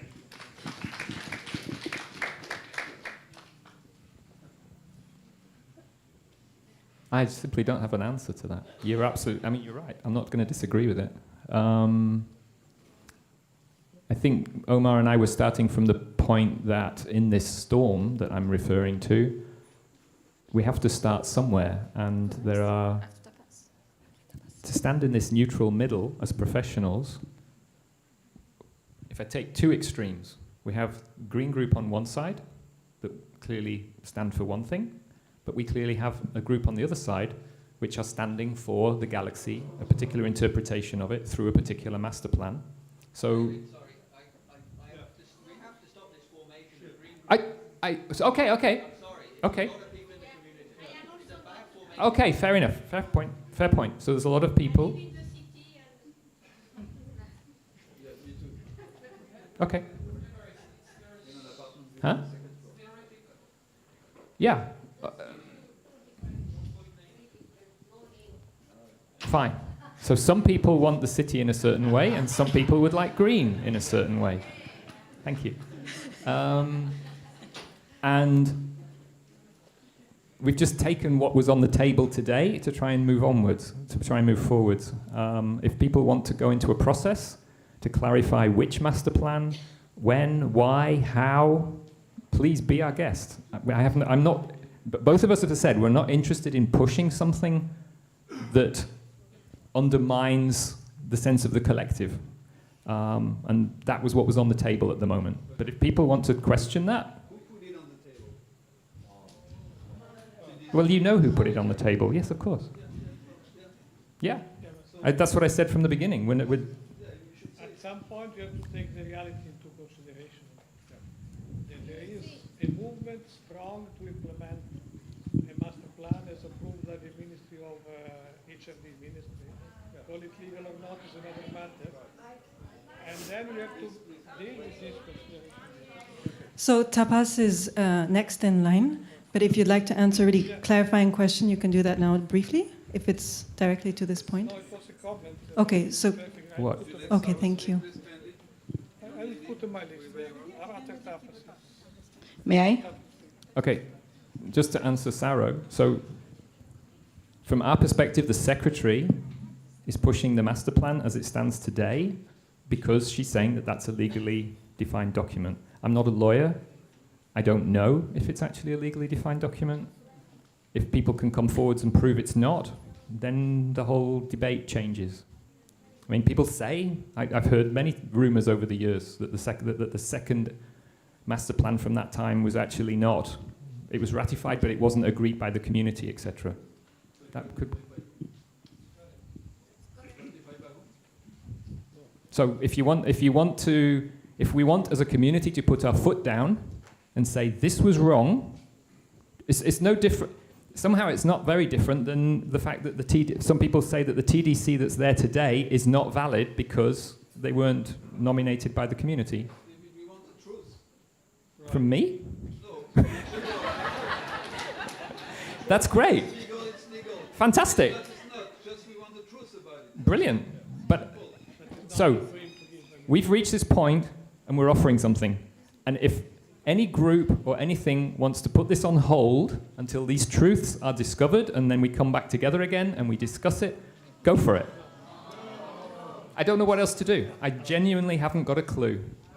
Let's look forward together. Okay, and what would that look like? That you're not seeing here right now. What would that look like? Well, I have participated, I can say, I have participated in some of your meetings. Yeah. I have made some. May I? And I bet I don't know. May I speak, Bertrand? Bertrand, can I speak, please? I don't know, Bertrand, really. No idea. Sorry.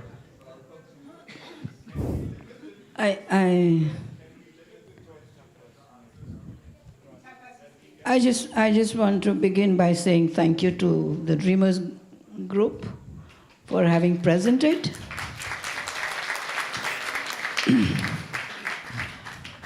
Whoever takes the initiative and comes up with a proposal, we should greet it, but we should have other options open.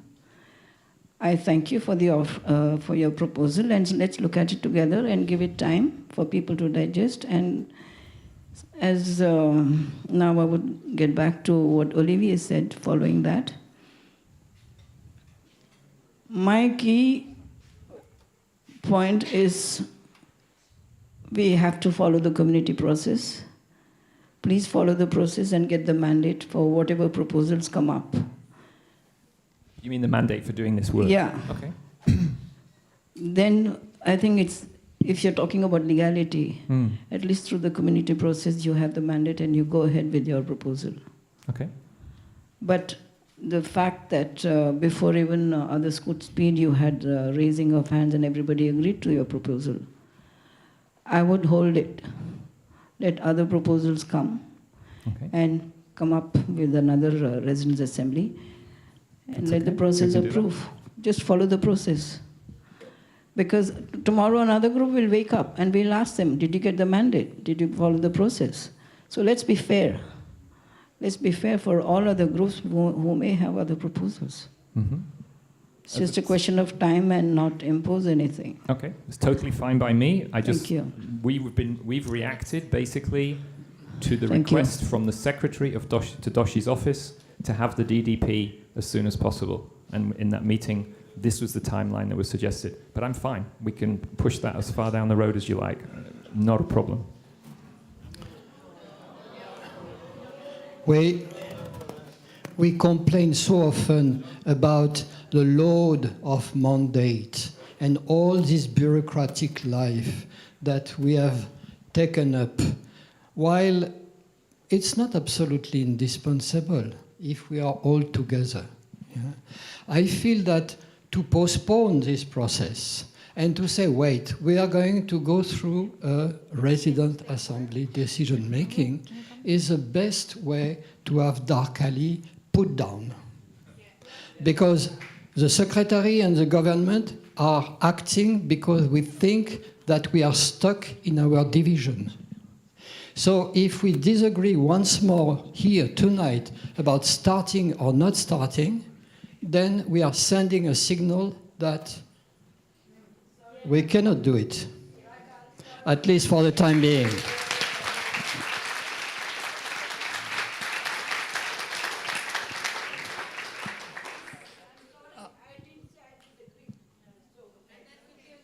No, I said what I said, Tapas. Let's consult the record and see what we want to do. But I wanted to share with you something which I have very dear to my heart, listening to this proposal. This is so fantastic to have all the creativity on board, which are gathered and able through a process to participate to something which is fantastic. Fantastic because there is so much talented people who have worked since years and who have dreamed since years, whether it is about trees or whether it is about an ideal pattern, an ideal model like the galaxy can be. Yeah? So I'm really very, very electrified by it.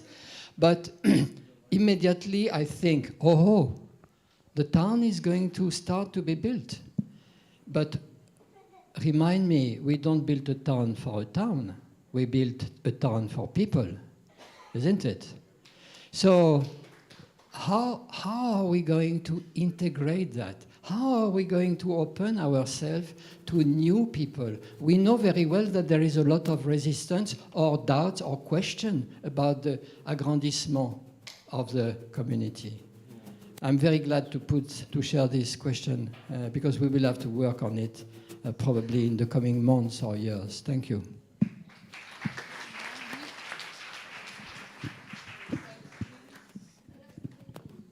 Yes, hello. I think there is something I feel like you should all grasp. I wish I was sitting there and I see 5, 6 options and there is time, and I could be a perfectionist in that sense and select the optimal. You're walking in the street and there is an accident and there is a car and there is a fire, and you feel like there is something that you can do now that could work and could not work. And you're not gonna say the steps is to call the ambulance now and to do this and to do that. The truth is that, and I have said this several times, we are only doing this because, I mean, for us, David and I, at some point we had this meeting and we said, oh, this is the only path at that moment that it is open for us to do something that could be positive, that could affect. Will it affect? We do not know. Do we have the power to create real change? We do not know. We only walked in this path because it was the only one. And this is why we have said several times, we are not saying all of those who want to do other efforts, stop. We never said that. We are saying this is what we can do. We are trying to do. If anyone has any other ideas, what to do, move another path, move another path. Let's see which one is going to work.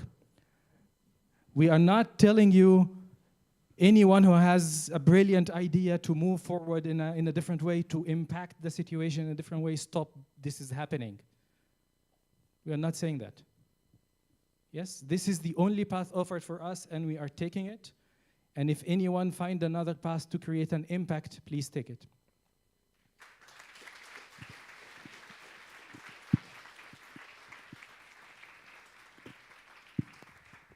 Hello. Please remember that all the minds put together, architects, engineers, and expertise, and other human beings, not equal to divine knowledge, which has come down. And remember also that Auroville belongs to the whole of humanity. That means even the architects, not majority from Auroville, but maybe from outside. Thank you, Celestine. Do we need to take something specific from that? The whole of humanity. Okay, couldn't disagree. Yes. Agreed.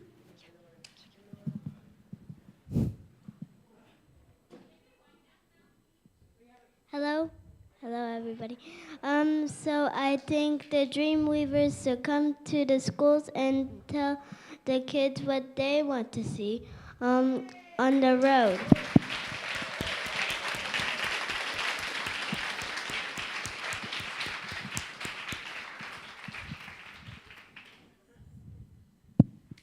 Yeah, actually, my name is Sandira, and we heard it a lot of times, so we actually don't have a choice. We need to move forward.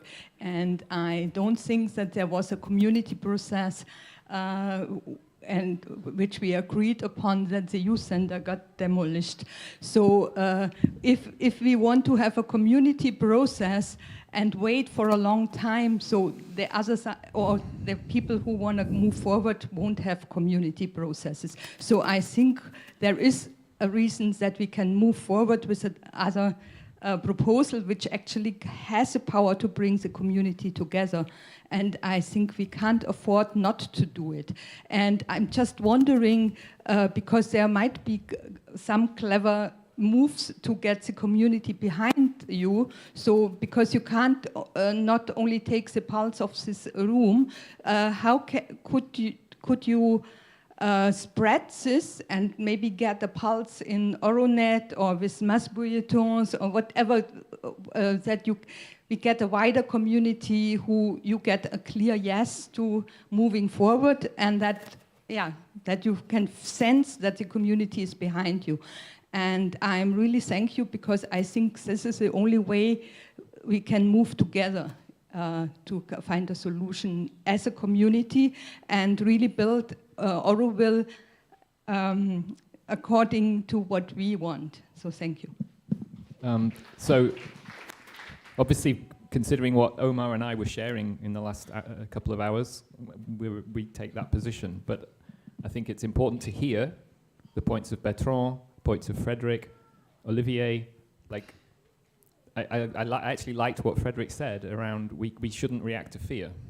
I don't personally feel we are doing, but it's a position, and I hear that. So the question, your question about reaching out to the wider community goes very much in the direction of what Tapas was saying. We actually go through a process to do a full residence, whatever the process is today. No, I'm just saying. Okay.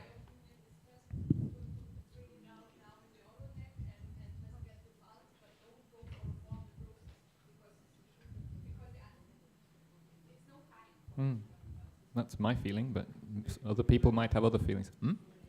Yes. Oh, I have to say something about this. What we have noticed so far is that we have been trying to create bridges with this group, with this group, with this group. So we do recognize that there is lots and lots of support for this process at the moment. But at the same time, we also recognize that there are groups that are very distrusting this process at the moment. And we had a meeting today about this, and I would feel it was maybe a small step in the direct, maybe, to develop a little bit more trust, or maybe in some cases a little bit more distrust. And I think this is one of the challenges, how to, when we move forward, it becomes convincing that this is a non-biased platform to bring all of the wisdom, intelligence, sensibility from any group, from anyone in Auroville. So I think for me is that we are taking the vibe of this room today, because this is what we have, and then hoping that if this goes through the process itself, the method itself, prove to the groups who are not yet trusting that this is really for everyone, would come along at some point. And yeah, thank you. Yeah. My name is Patricia.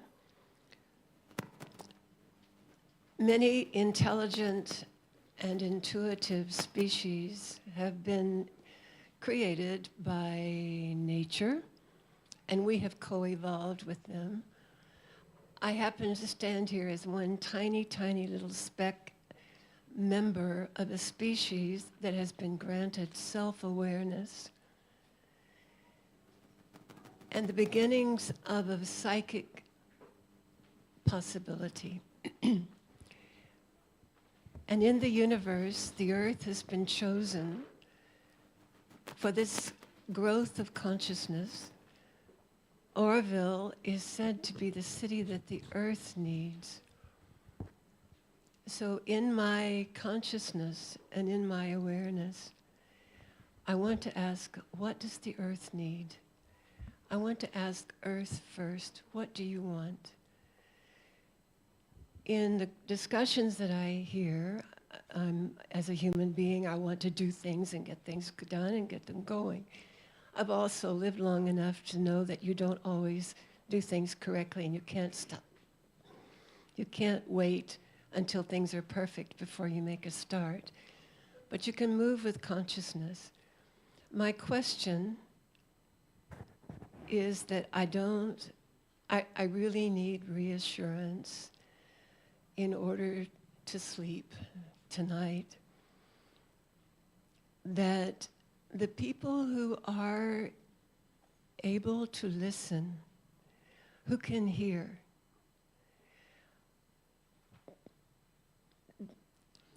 will be consulted. I wasn't in the room, I couldn't quite catch all the listings of the people that the dream catchers would include. But my heart is breaking that it's not been mentioned, like what we're going to do this, we're going to do that. What does the earth need? And most of all, whatever we do is not permanent, we are not permanent, but our consciousness is permanent, and we can grow that, and we grow it in the way we work.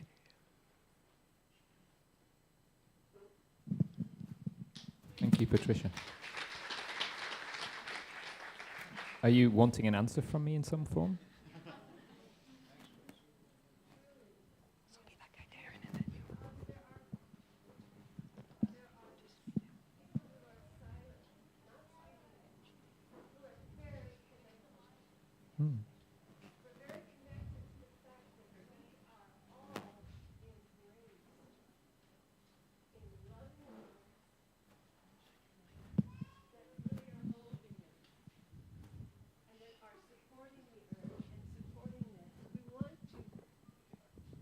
Nurture that. We want to ask, what do you want?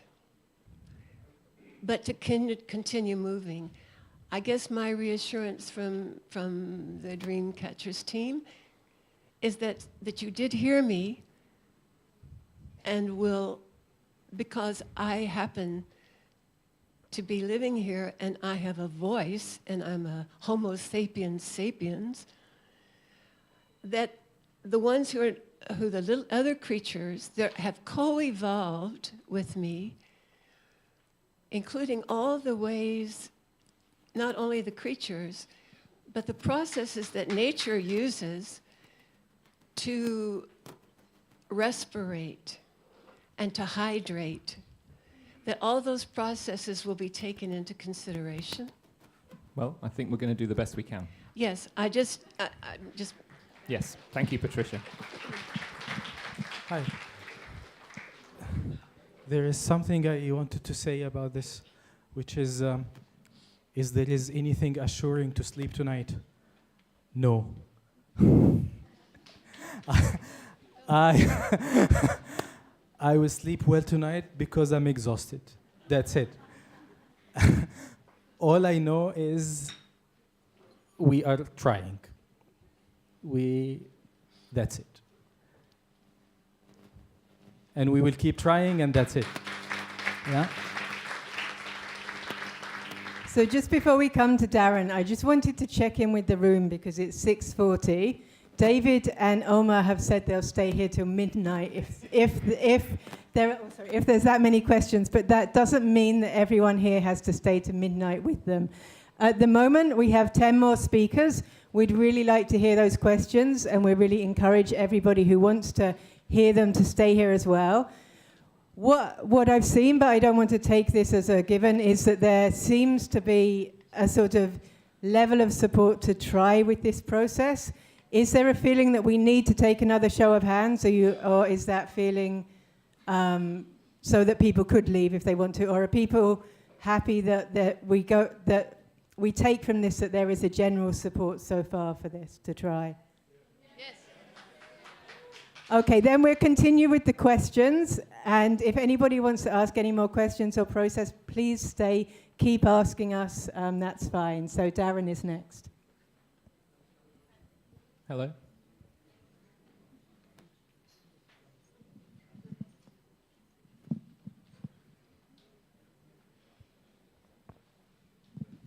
Hello, hello. There we go. My name is Darren. I moved here to start a new chapter in my life about a month ago. It's been a very exciting month to walk in on this. And I'm actually thrilled to be able to be a part of this conversation because I'm a designer in my heart. I believe in design, and I really believe in the dream catching process. I think it's wonderful. I'm I want it to succeed, and I want to be sure that when I hear words like design, that we're talking about the same thing. To me, at its core, design means to make something with intention. And when I hear detailed design plan and dream catching, I hear the words feedback, evaluate, what architects and designers love to do. But when we offer feedback, what are we measuring against? And I'm hoping that this will surface in the DDP, that we're offering feedback on the extent to which a design or a plan meets defined and aligned success criteria. So I'm asking, how might we put those stakes in the ground? Because without those, there's going to just be more infighting and arguing and friction in the process. Thank you.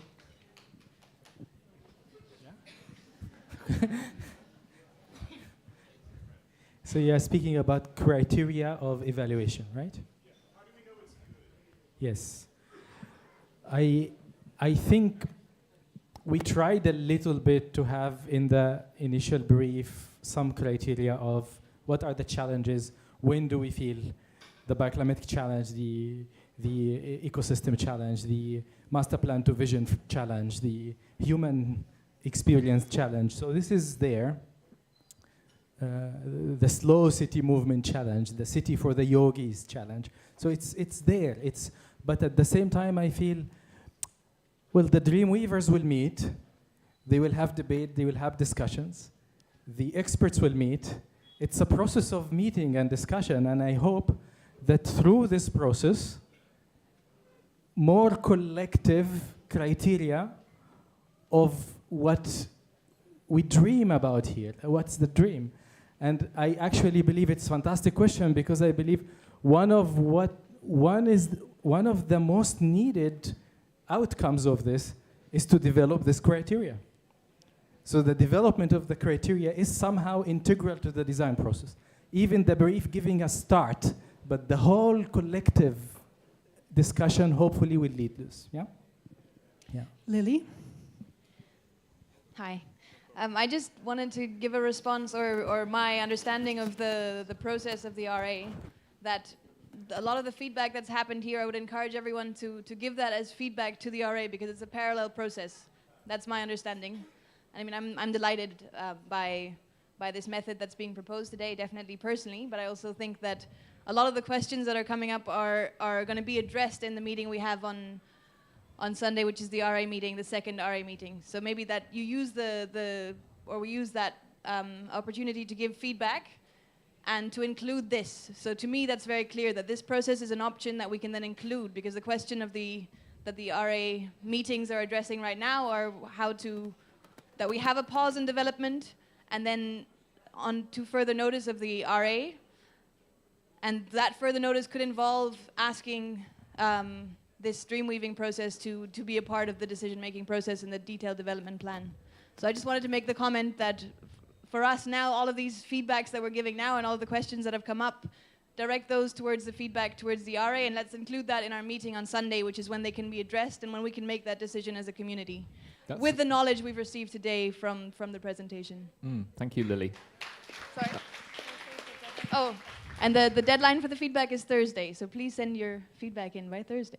And so, just thinking on my feet, what you're suggesting, I think it's very interesting, that because in order to keep the timeline that we've been given, basically, we're just going to keep moving. But at any point in that, if the community comes and says, no, stop, we can stop. There's nothing actually forcing us to go till the end. So whether it's coming back to the RAD, any of these decisions, whether it's looking at which master plan is valid or not, that can have an impact. Yes, of course, the design process will have started. But as any designer knows, those parameters can change at any given moment. The client can come back and say, actually, no, it's like this now. So if we enter this process, we can change it or we can stop it at any point. We're not committed to go to the end if the community doesn't want us to. Paulette? So I fully agree with what Frederick has proposed. And there is something that the community doesn't know and very few people know. There is a certain document. So what the dream catchers and David and Omar are proposing are the only chance we have. And it's also very strange that nobody noticed that David himself has cast aside, as I'm casting aside, the fact that the master plan, not just 1999, but also 2001, is the betrayal of the galaxy for two main reasons. One is the one that David keeps pointing out. So the radials don't exist in the galaxy. They are an invention of the two master plans. The other thing that I point out is that the Crown Road is exclusively for services in the galaxy. So if you touch these two things, the whole galaxy collapses. But because I'm aware of a certain document, and Frederick and other people are aware, the only thing we can do is to accept the things and try to save what can be saved. It has to be clear. If it's not a chance that David gives up and I give up, I am the one who called back Roger. I'm the one, you are going to see my next exhibition. This is the Avatar Model Town. But I give up everything just to save what can be saved. Thank you, Paulette. So I know now there is a document and we are our only hope to stop the document. So I get back my word about sleeping tonight because I'm exhausted. I don't think I will be able to sleep tonight. Yeah, that's it. Yeah. There is a document. Omar. Yeah. Oh, sorry. Yes. Omar, if you want to see the documents, here they are. I don't know. That's the one which was approved by the RA in 1999. That's the profile. And this one is the perspective. That's the one which was approved by the HRD and which was gazetted in 2010. That's the document actually the secretary refers to, and basically which you could call the official master plan, which is gazetted. Yeah. So there are some differences between the two, but actually in both documents there are crown roads and there are radials. Yeah. So, but actually I don't want to talk about this and I want to keep it very short.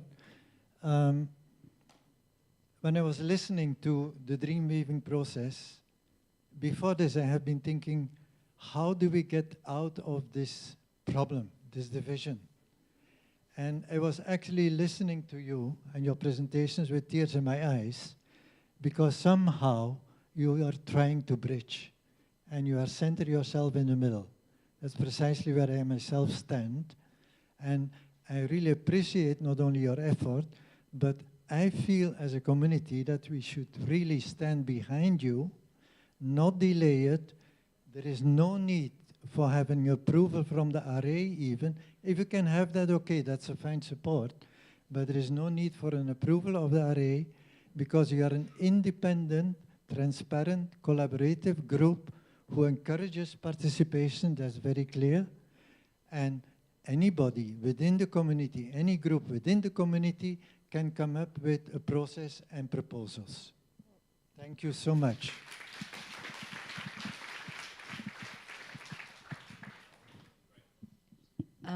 Yeah, I'm also in great appreciation of what you've been presenting, and it gives me this sense of hope, and there's a next step, and I'm very happy about that. And at the same time, I also know there is like a big group of Aurovilians that have a lot of doubts. They think because of the RA that we want to stop all progress because of the way of our formulation of stop the process until the RA says we can continue. And I would suggest that also what I get from everybody here, that actually there is nobody against the galaxy. There's nobody really says, no, we should not have any town, but that basically people want to cooperate and they want to have another way how to put that in place.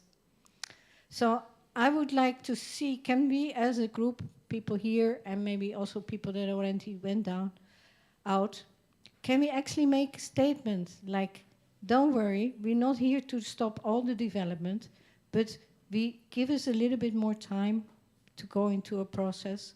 And yes, we are committed to bring this ideal, whatever you want to name, a city, you bring the galaxy down. We don't worry, we're going to do it, but give us a little bit of more time so we can do it as best as we can.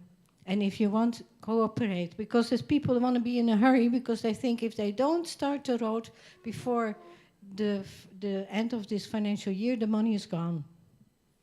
That's the way, basically, and the money will be not there anymore. But if we could kind of make a commitment and saying, yes, we stand for it, but just give us more time, give us a little bit, give us 2-3 more months to do it. And we promise that if we fail, then we will give up.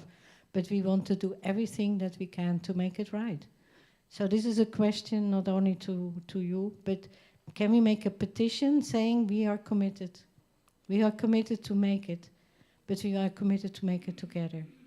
And maybe if we can, that way we can pacify all the other worries for other people. There was also a question, like, what I understood is that you're going to think about the whole Crown Road in its totality, and you've been asked to by the Secretary.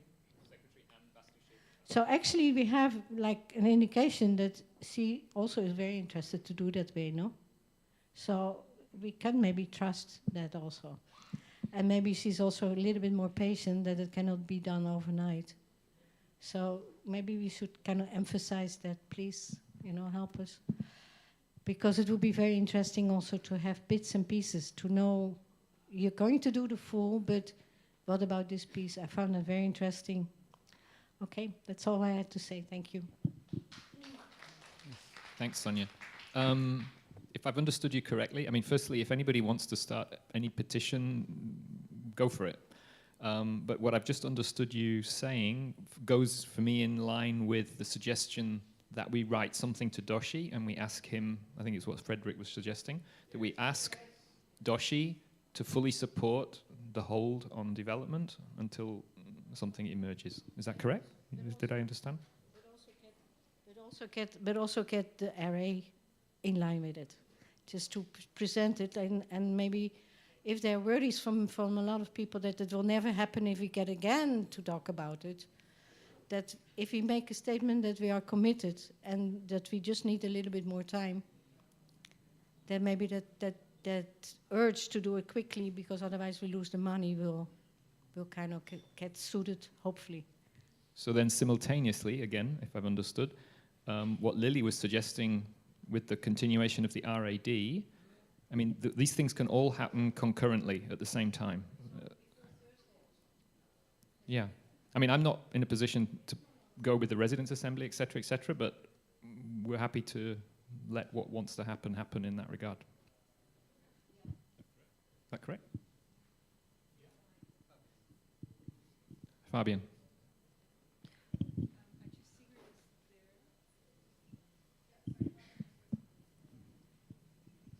Hello? Okay, yeah, I'm Fabian, so I'm one of the people who kind of were in that bubble of the Dreamweavers. And in the last 3 weeks I was out, and my friends tell me I was it was a bliss that I was out, and I come back to a space and I'm emotional, but I resonate very much with what David says about, I don't want to occupy a space of conflict, of one or the other. I want to be creative.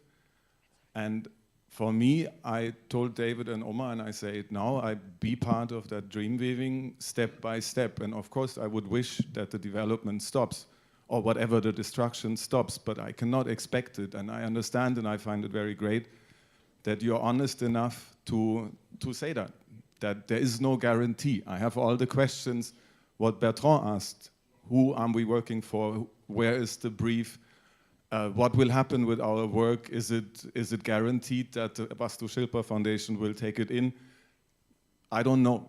And I take the right that whenever it doesn't feel right for me, I step out of that process. And as such, I feel I want to be creative. I don't need the permission of the RA to do that.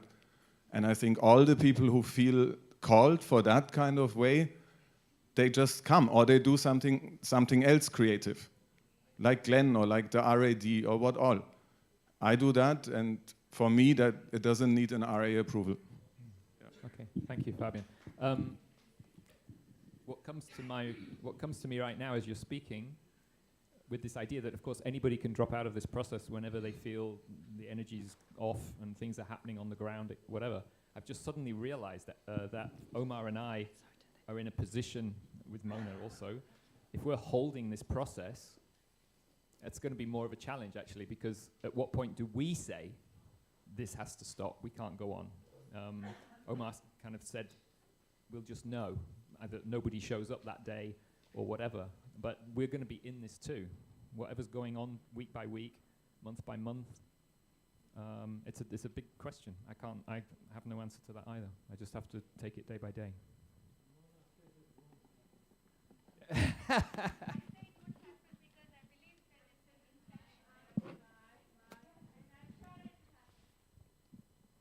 Have to be positive and go on, like Fabian said. You can't stop your creativity for some approval, and really this is an infectious process. So we welcome everybody who wants to be part of it. Yes, so I come up to see things like this. Before I used to look for the one big success. And I think with time I started learning that one small success could be very effective.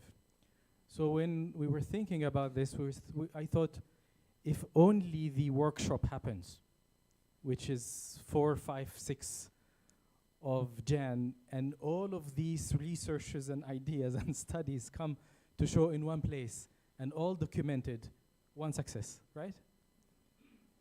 Right? If we only start the dream weaving and and we feel, oh, there are 18 architects working together, there are experts giving feedback, there are this, another step. And then would all of these positive steps lead to empowering to the extent that we make the big changes? We don't know.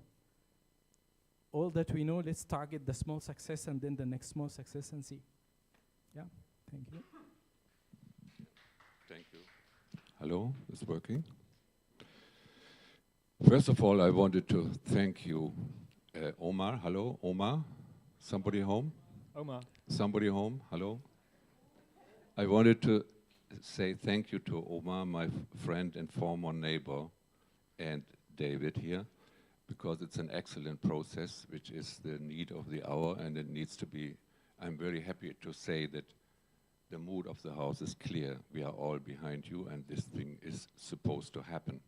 At the same time, I'm in resonance what has been said by Olivier, by Glenn, and by Frederick, which is, I see two parallel universes. This process is wonderful, the AR and ARD, wonderful, it takes too much time. There's a parallel universe, which means there's 51 crores rolling in. It's supposed to be spent at the end of the financial year, which is end of March. This creates a pressure. This pressure has led to, I do not go into details here, to something which is, I'm here only 49 years, which is the worst thing I have seen, a disaster, a rape of a community and a forest and of a process. So, in order to do something about it, that this process here is having a chance, the one and only, the one thing, parallel universe, number one, the money, the pressure, the Madam Secretary, the governor of Tamil Nadu being the boss of the governing board, everything, there's this power which wants to do things overnight. Mother's handwritten instruction, no police and no army, was ignored and pushed off the table, so that doesn't help. What Frederick has said, The only thing to give it a chance is, please get Dr. Doshi, Pritzker Award-winning architect, the godfather of architecture in India. It can be compared to the Nobel Prize, right? Yeah. If he says, he, not anybody else, says, please, Madam Secretary, Governing Board, please, can we hold it that the JCBs are not coming again at 1 o'clock in the morning and the night? Yeah? And I'm also grateful, my old friend Navros, that he did this thing with the National Green Tribunal, because it gives us a space, a time to breathe. He was already accused that he is taking it out of the community. Hello, which community, which process? A rape in the night of, I mean, hello, I was there in the night, okay? So, please convey this from your side, from the ARD to Dr. Doshi. Please help us to put your weight of your position, of your personality behind this. And then it will have a chance. If this support from that power is not coming, this whole beautiful thing may collapse overnight. Thank you. Oh, one thing. With regard to legality, the famous master plan was ratified by the community. I was there at that time, 1999. A different master plan has been submitted without being presented to the community. I know. Yeah? And please, everybody who has a question about regard to legality, there's a legal document, legal power, it has to be observed, blah, blah, blah. Sorry. Can you please all read the latest, beautiful, accurate contribution of our award-winning architect, Suhashini. I'm grateful to her. In the Auronet, you can read it. What she has said, according to the structure of legalities, certain steps have not been concluded. And that means that neither 1999 nor the 2001 master plans are actually legally validated. Please check this with what she has given. Yeah? Thank you. Next person. Sigrid.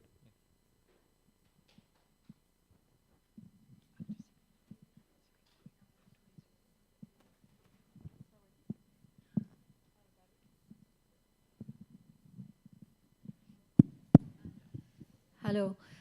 It's very beautiful. I'm happy this is happening and we have a way forward.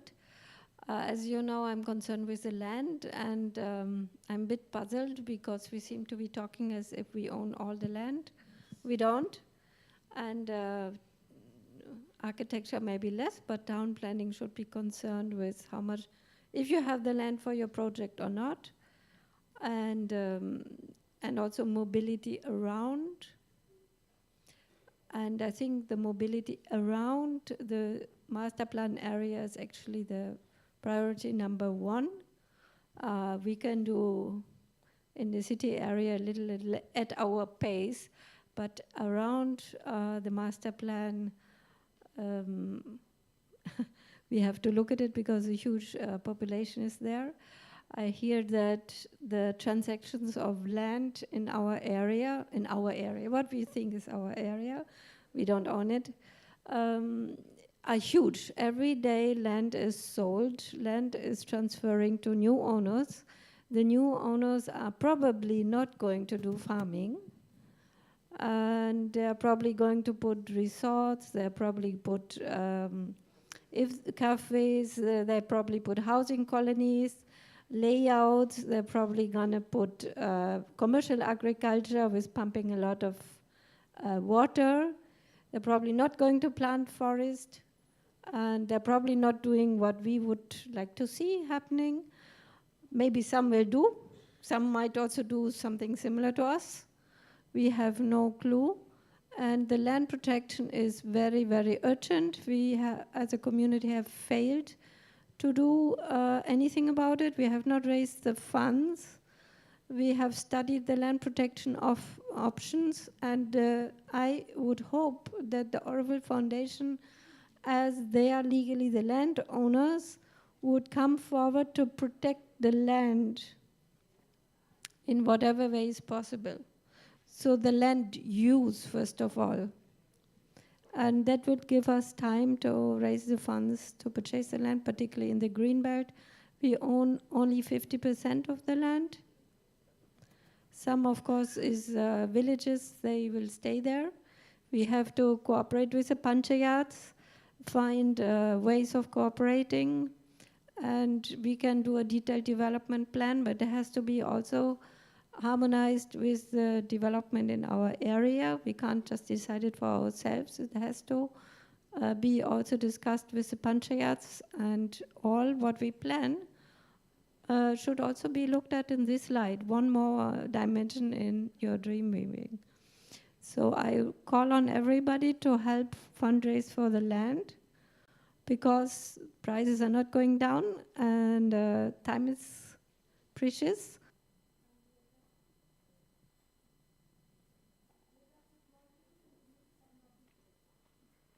Okay, thank you, Sigrid.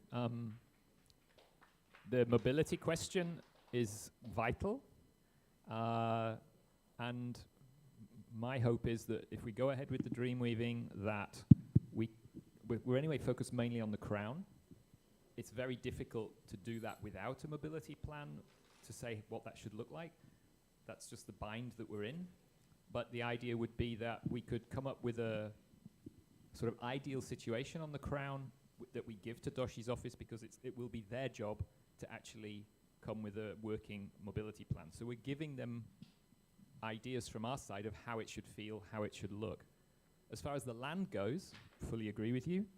The original dream crownways from 2008 was rejected partly because the plan went around the land that we didn't own. The plan was designed for the paths to move that would actually not suddenly raise the price of land that lands immediately on the road. So we were trying to weave that in, that we were clearly saying we don't own all the land. Now, 13, 14 years later, we still don't own all the land. But part of the brief is to say, the secretary is saying that if the master plan is a legal document, it seems to be a huge question right now, she wants to use that to protect the land and to buy the land. So I don't know the answer to that one, but if that's the case, and if this 51 crores is coming, which is a drop in the ocean for the amount of money we'd have to spend to get all the land, that would be a reason. If the dream weaving continues in a certain way, her hope, what I've understood from her, is that she can use the collective support of the dream weaving process, she can use the master plan, she can use whatever's there to help actually manifest it, to buy the land, etc., etc. That's what I've understood, but I obviously can't guarantee anything. Thank you, Citizens Assembly and the Dreamweaver team very much. I personally would say, I was putting up both my arms like this. Please go ahead. Everything may be happening, and this will need to happen now, simultaneously. And I would like to give a feedback to Omar when he said that right now it seems that there are some people who are distrusting. It may seem like that, and even if your aspiration is to stay in the center of the storm, calm, unaffected, go on the work in a peaceful way, but as human beings, when we are affected,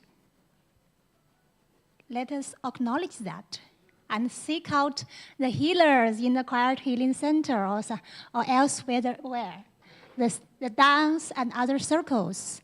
Bring in music, bring in movement to your process. Bring good food, bring love, laughter. Please enjoy it because it is a creative process. Bring your dream weaver, bring the whole dream to the children because there was a request from the children. Not only show them what this is about, perhaps even to include the children. Give them some puzzle to resolve, why not? Sure. And also, from my own experience, sometimes the most opposing people can become best friends People who used to distrust, they do have their own truths to bring out.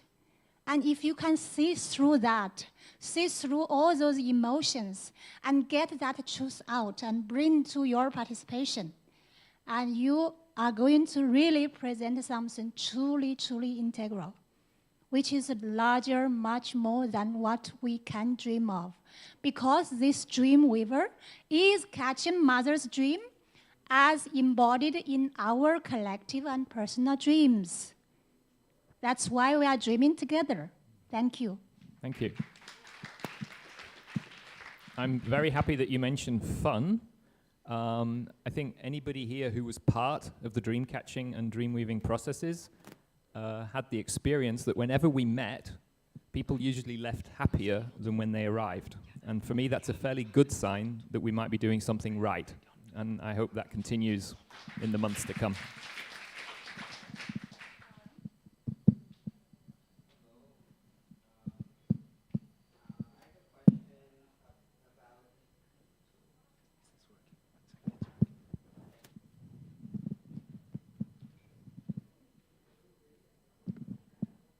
Okay, great. That's better. Thank you. So, what's the vision for Crown Road? Is it seen to be a two-way vehicle, a road with two-way vehicular traffic, or is it going to be more flexible than that? Like, what's the proposed thought for what it'll be for? And I have some follow-up statements after that. I'm Tarang. I'm the son of newcomers to Auroville. Okay, thank you for the question. So I think it's even written in the master plan that one of the problems we've had over all these years is the fact that it actually started to be called the Crown Road. And in a conversation with Roger, when I explained to him the impression that an English speaker gets from the use of the word road, he was actually shocked, because he was obviously a natural French speaker. So it's almost set a formation. When we talk about Crown Road, we've got a road. We kept talking Crown Road, we get a road. So that was one reason to start calling it Crownways. I'm not remotely attached to that name. We can call it whatever we like. But within the master plan, it's talking about pedestrians have the priority, then cycles, then electric collective vehicles, if there are shuttle buses and things like this. So for me, the challenge for the Dreamweavers is to create what also Omar was referring to, urban spaces where the human body it's designed for the human being. It's not designed for cars and for trucks and for buses. This is, for me, one of the challenges, and it's one of the beautiful, the essence, if you like, within the Galaxy model. So only the mobility plan, when it's finally done by Doshi's office, will specify exactly how the mobility would work. When you talk about traffic in both directions, there could be shuttle buses going in both directions. The Crownways proposal was saying, okay, it's a 1 hour walk around, which means it's 5 minutes between each plaza, and if each plaza has a bus stop or somewhere to get on the shuttle, you've got a maximum 2.5 minute walk to get to the plaza to get on a shuttle bus. But the essence of it is prioritizing alternative transport and ultimately even prioritizing pedestrians and cyclists, because of course when we see the ashram and all these years, the focus on sport, focus on exercise, this is all what the yoga's about. We're trying to do this, but if we keep building the road, we're putting people off actually walking and cycling. Did that answer your question? Absolutely, that was a very good answer, so thank you. I just have some follow-up, just statements that I want people to think about, because I know none of this is set in stone, but it looks like by the right-of-way, the road is for vehicles is set to be nearly 7 meters. If we have a lane for vehicles in each direction, that means basically vehicles can go at very high speeds, and that you could definitely maintain two-way traffic flow if that is desired by narrowing it by over 1 meter. I understand that, like, if you want to have part of the road used for plazas and things like that, it's useful to have a wider road, but also given the whole conflicts with forests and other developments, a narrow road might also be useful. Another point is that it may be useful to widen the cycle track. And also, given that there's a lot of space over utilities, one concern with utilities is that every time the utilities will need to be repaired, maybe 30 years in the future, you'd have to block the cycle track. And you can just design it so that the cycle track is easily diverted every time you need to do utilities. So if you just do one side of utilities at a time, you can just divert the cycle track. And I just want to make sure that that is designed for, that it's easy to divert the cycle track. So in short, you can widen the road, you can narrow the road, and that would make it a lot easier to cross. And these are things that I just want people to think about, and I'm very glad that I very much agree with your priorities, and thank you for your thoughts. Okay, thank you for that bit as well. Just to add, one of the things that the Dreamweavers and Dreamcatchers were coming up with was something called shared space. If anybody wants to go online and Google shared space, it's a mobility approach, which was developed in Holland almost 20 years ago. There are many, many good examples. And it's a completely counterintuitive solution. What they did was they leveled the road and the pavement, so there's no distinction. They took away all the railings. They took away all the speed signs. They took away everything that gave people in cars and trucks and buses the feeling that they have priority. And the accident rate went down to almost zero. Now, obviously, you don't do that on a road between two towns. There the traffic has the priority.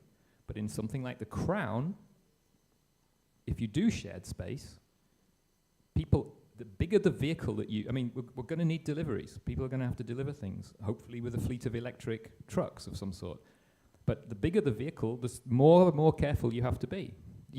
And I think the trick is, what people don't realize, of course, at any given moment on that road where that truck's driving along, a small child can run out any time.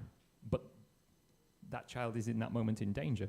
If it's shared space, the vehicle is traveling at such a slow speed because it's all eye contact. And that's why the accident, they don't have any guidelines to go, oh, now I can drive 30 kilometers an hour. And we see it on the road today. We have signs all the time with certain speed limits.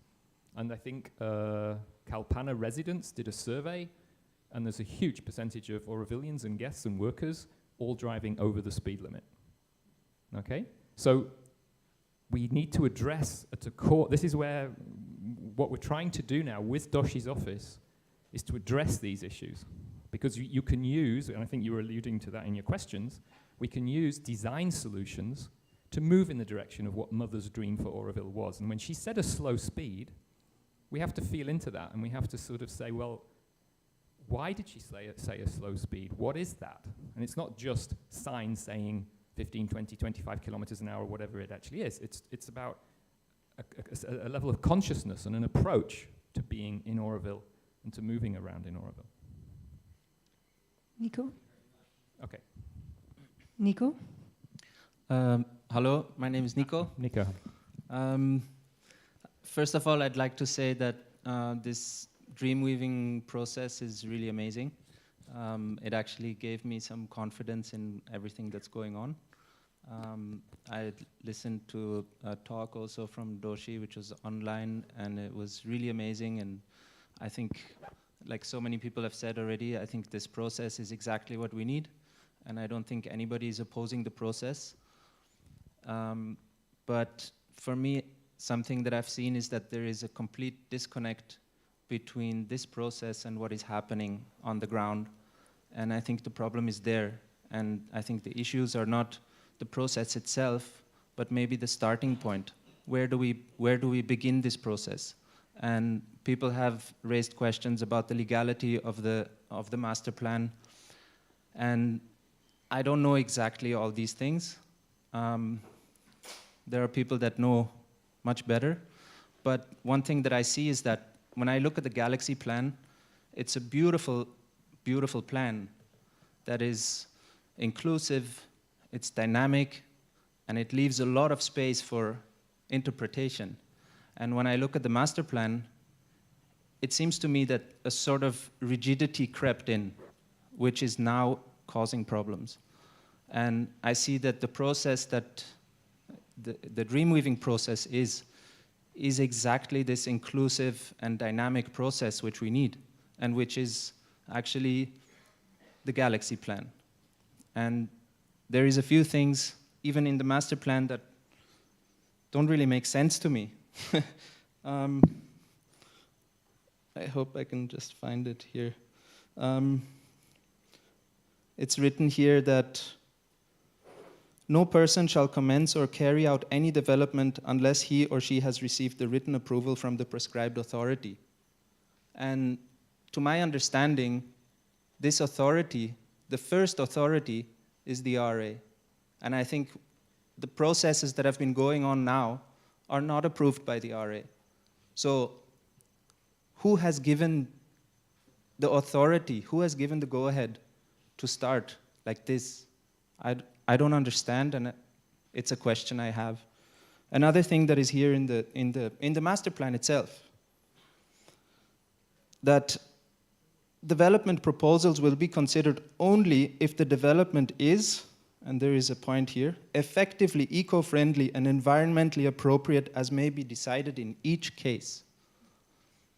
And this is in the master plan itself. And my question is, how do we go so far from a document that is gazetted? And I'm saying gazetted, it's not, to my understanding, it's not ratified. And I think there's a big difference. I looked up the words. For me, what I've seen is that gazetted means that it's published in a journal. And that is not, to me, a legal document. But be that as it may, there is certain things that just really don't make sense to me, and I just wish that we can get back to the actual galaxy plan, because it's a beautiful, beautiful plan. And I think this, the road that we're currently getting sort of imposed on, I feel it's an aberration of the galaxy plan, because when I look at the galaxy plan, I see movement. I don't see a perfect circle. And when I look at nature, for me, a perfect circle is actually the end. Because if you look at what the galaxy is, it's an orbit. All these bodies orbiting around another body. And in this case, it's the Matrimandir or the Banyan, however you look at it. And if it would be a perfect circle, everything that is orbiting would be getting sucked into it and would just disappear. The beauty of it is the perfect imperfection. And I find it very sad that we're getting caught up in this rigidity of a perfect circle, because I think everybody here is happy to build the city. Everybody here is happy to see development. And I just find that there are certain things which we got a little sidetracked by. And another thing I want to say is that we're not building this city for us. We're not even building it for the next generation. We're building it for all of humanity. And that is an immense task. And personally, I'm really happy if we can just move forward. I don't need to see it finished, even in my lifetime. I don't care about that. I'm here for something completely different. And if we can see to it that we move forward, respecting the values that we've come here for, then we're succeeding. We're not succeeding in finishing the plan. We're not succeeding in building the city. That's not where we're succeeding. That's exactly where we're failing. We need to get back to why we are here exactly, and remember that the process, that is what we're here for, to do it, the journey. It's not being finally the finishing the city. And yeah, I don't know, I could ramble on, I'm sorry.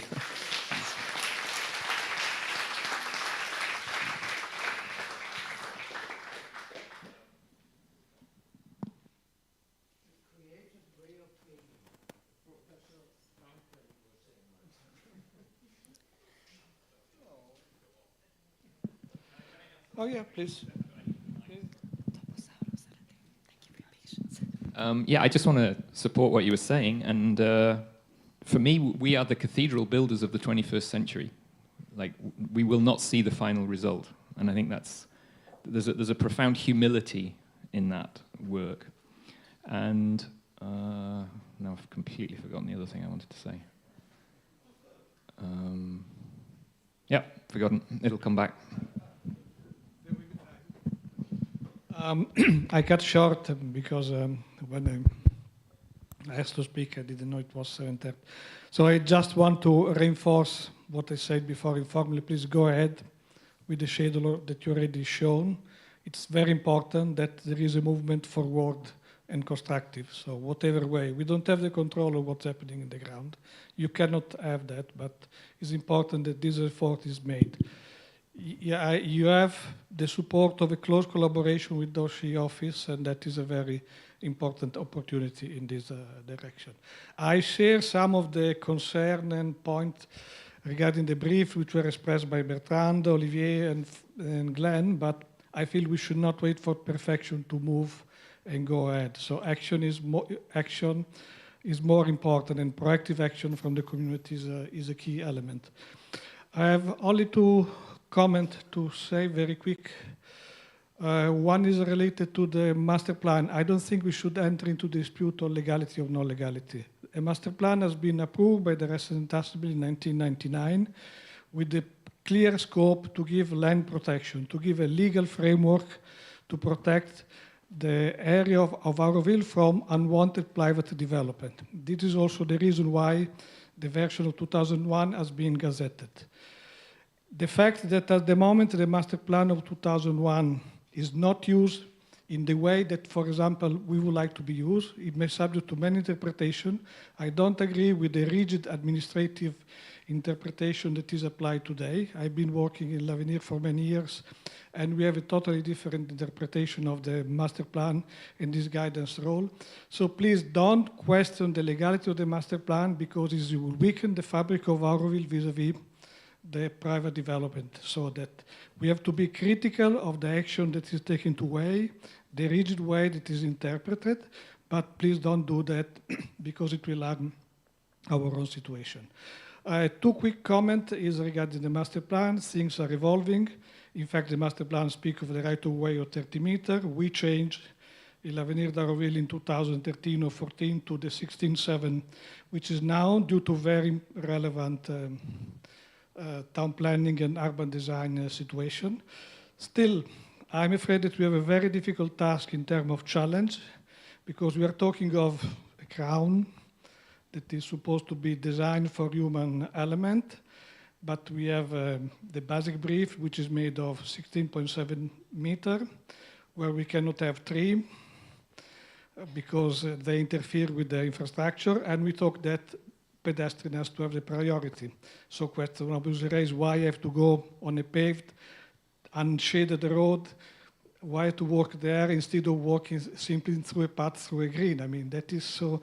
I'm afraid that this brief is very interesting because it will give the real challenge that is at the end of the road. You might be able to find a solution, or might come to a conclusion that the two cannot match, and some other solution are there. So I just advise to keep you in mind. And finally, connected to Paulette, if you have an exercise, just make a kind of configuration how the galaxy match in relation to the master plan. That also might be one part of the exercise that you're going to do as a part of the crown, maybe not dedicated much time, but is important. This type of preamble could be there in any consideration. Thank you, Sarah. I've remembered what I wanted to say. When I showed the three images from the nebula model, the macro model, and the galaxy model, one of the things I often describe, and I touched on it actually when I showed the nebula, it's like, so what caused Mother and Roger to decide that wasn't good enough? And there was even a grid model before all of those. And so something kept pushing them. And the thing with the galaxy model, my personal perception of it, it's kind of like, it's so complex, it's so difficult, it's forcing people to collaborate in order to build it. And The problem with that is, of course, it's asking us to collaborate, but if we short-circuit the process, which is what Sauro's referring to, we end up, out of frustration for the fact that it's not happening, we focus on what we think we can build to then push the process forward. And that's obviously then why the road started to be built and the cables. Obviously we need electricity, we need sewage pipes, etc., etc. But an infrastructure-driven design will lead to a very different solution than if we keep trying to manifest the galaxy. The galaxy is challenging us to manifest human unity. And if we focus more on the master plan and less on the galaxy, in my view, we're moving away from the challenge that it's offering us.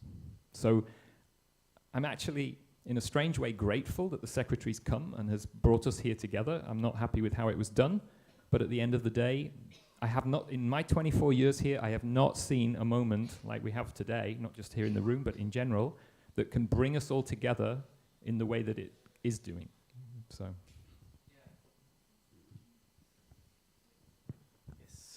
Hi. First, for me, the fact that we are here 7:35 and still the room has it's a good sign, right? And maybe this is actually how community process happens. You go until you get tired, so you have to make a decision at the end. So, Sauro, the question for me, because I really lived through this process through the past couple of months, the 16.7, and in a meeting with Rajiv, in which I was insisting on more flexibility to go in and out, he came up with a solution. He said, you start from 16.7 as reserve, and then you allow for sitbacks and encroaches. Now, to which degree we have the capacity to have innovative methods to create these systems of sitback and encroaches. And this is maybe linking to what you were asking, the vision model, which is many people like to call the galaxy. So see, the whole design process is about you accepting, let's say, accepting these constraints. The master plan is a starting point, but to which degree we can go to the vision. So, and this is for me a question mark.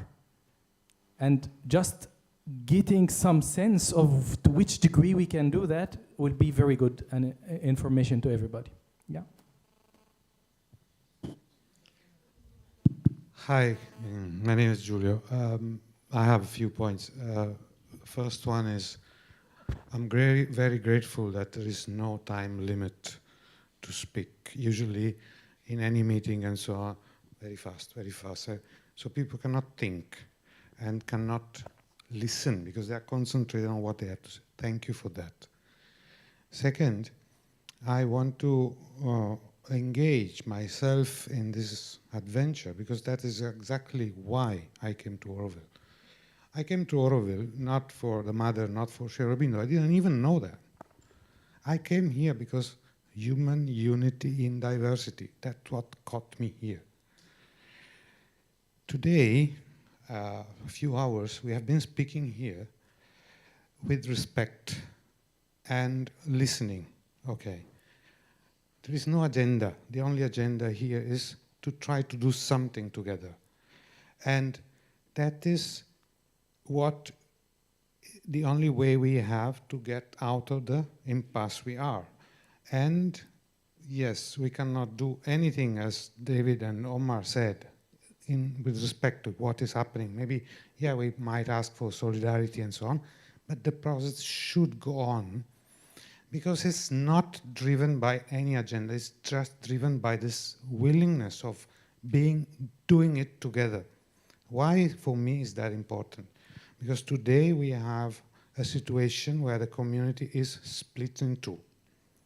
Tomorrow, it may be after 1 week, maybe after 1 year, we are still here with the same people.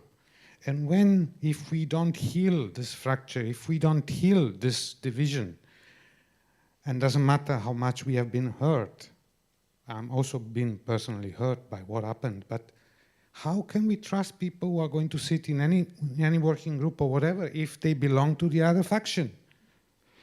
I'm here for human unity in diversity. If we stop the process which has been initiated by you because of some thought difference, which are absolutely legitimate, of course, everyone has the right, but then we go back to that point where the allegation is that to do anything in Auroville, it's impossible, that there is only the willingness of blocking and so on. And in that case, history will come and tell us that if a community doesn't do his own homework, somebody else will come and do it. And we had just recently the proof of that. Now, again, we have a possibility of giving some inputs coming from us who are living in this place, who love this place, who decided to live their life to come and stay here. And we have a possibility to say, hey, maybe we can have this, or maybe we can have that. If we just kick that out because of some ego of the master plan legality or this or that and blah, blah, blah, hey, the tyrant is coming. The tyrant, why? In Syracuse, in Italy, in the Greek period, 6th century AD, the community was just living what we are living. There were division, there were things to be done, and suddenly somebody came from outside, closed the door, I am the tyrant, and now from today on, it's I am the law. Is this what we want? We are just that close to that situation. We have an opportunity here. Let's go ahead together as much as possible. Thank you. Thank you, Julien.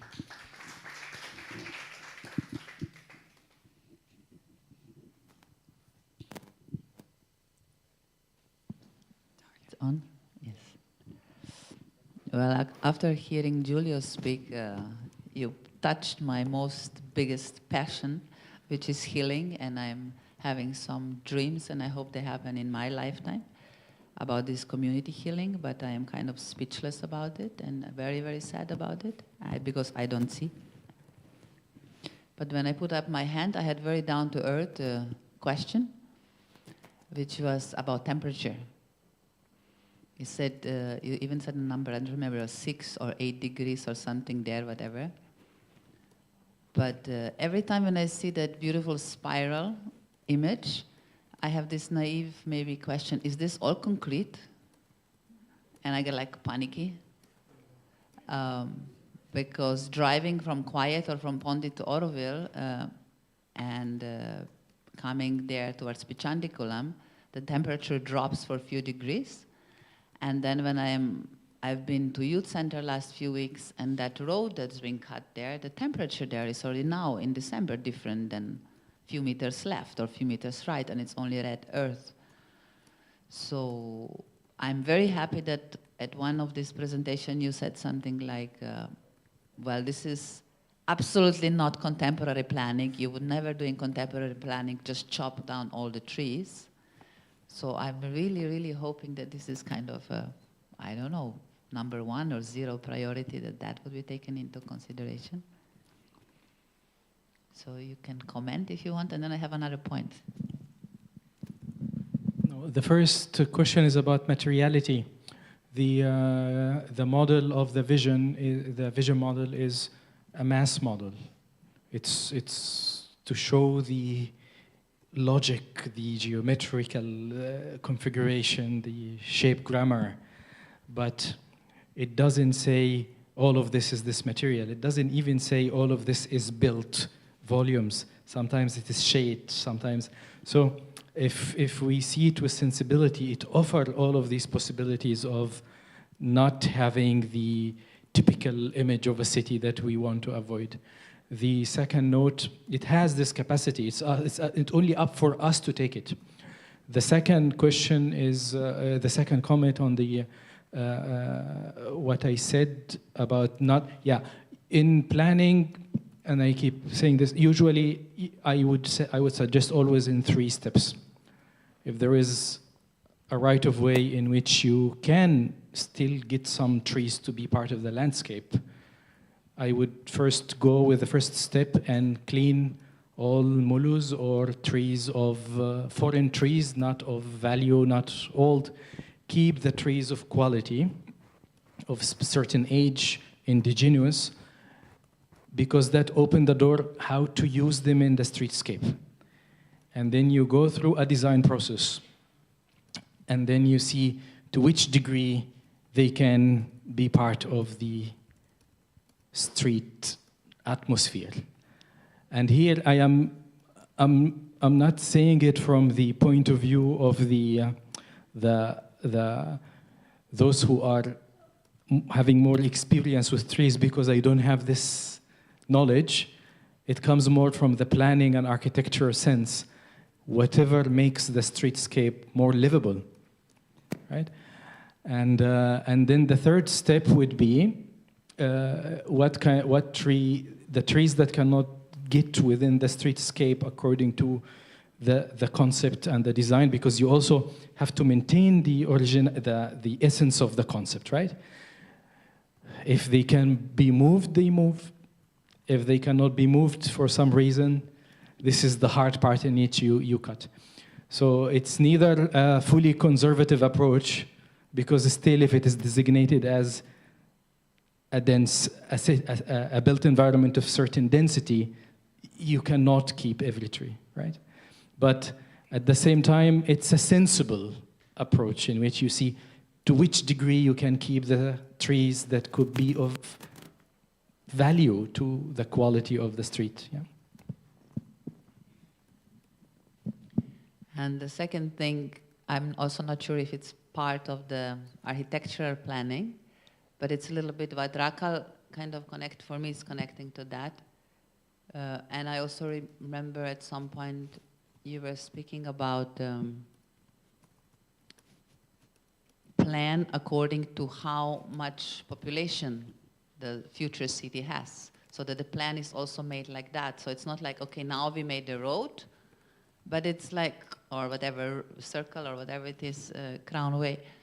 But it's, in my understanding, it was something like, okay, we do the planning of the whole thing, but we actually execute it. Right now we're 3,500 people, and then we are 5,000. So what is needed in that whole circle, egg, whatever, for the 5,000 people? And then how do we get those 5,000 if in 50 years we got 3,500? What is then the process of human factor, or what Julia is talking, what are we actually here for? To grow as human beings. So how can this, or how can all this be actually included in the planning of whatever, 5 years, 10 years, but like 5,000, 10,000, and our growth? So yeah, all these questions. Yeah. That's part of the task of the DDP. They have to actually suggest how it would develop. Yeah.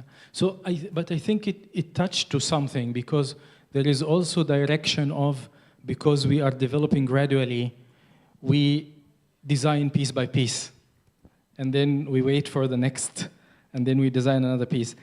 But this happens if you are extending Mumbai, this approach, and I am not for, if you are building a model city, it's not like that. It's not that you are gonna design piece by piece. You have a holistic vision, and then you have a phasing for that holistic vision. It will be revised, of course, depending on changing conditions, but at the same time, it still remains its DNA. And if you fully go for, we design today this, and after 5 years we design that, and after 10 years we design that, you are creating something else. It's not that kind of a township, yeah. Yeah. Of course. And I hope this will be part of the DDP or part of studies phasing, and giving some sense which points to start, right? And what's next, yeah. Okay, we have Alan, and then Celestine, and we've had some calls for no more. And I'm also very hungry, so let's go for that. Yeah, okay. I wanted to thank you for your presentation, and thank you everyone for your inputs. I'm Alan. I'm new to Auroville. I've just been announced as an Aurovilian. I wanted to continue the call from Giulio.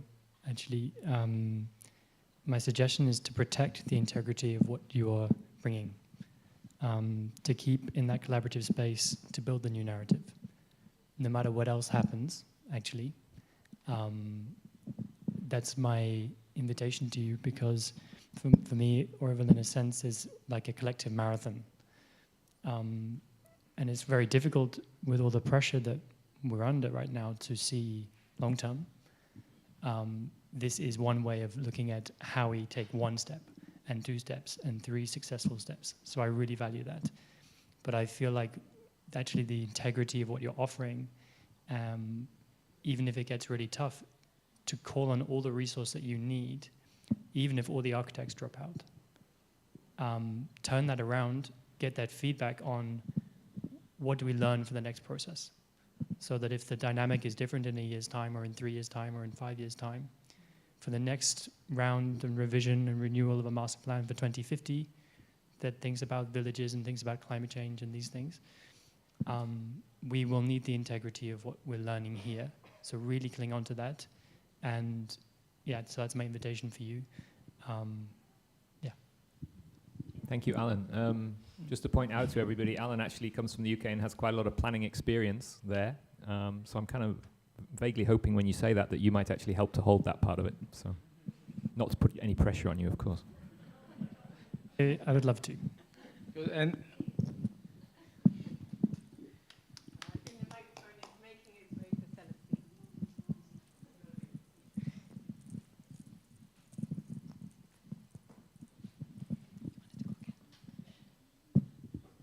Hello. I just heard only here the crown is for the service.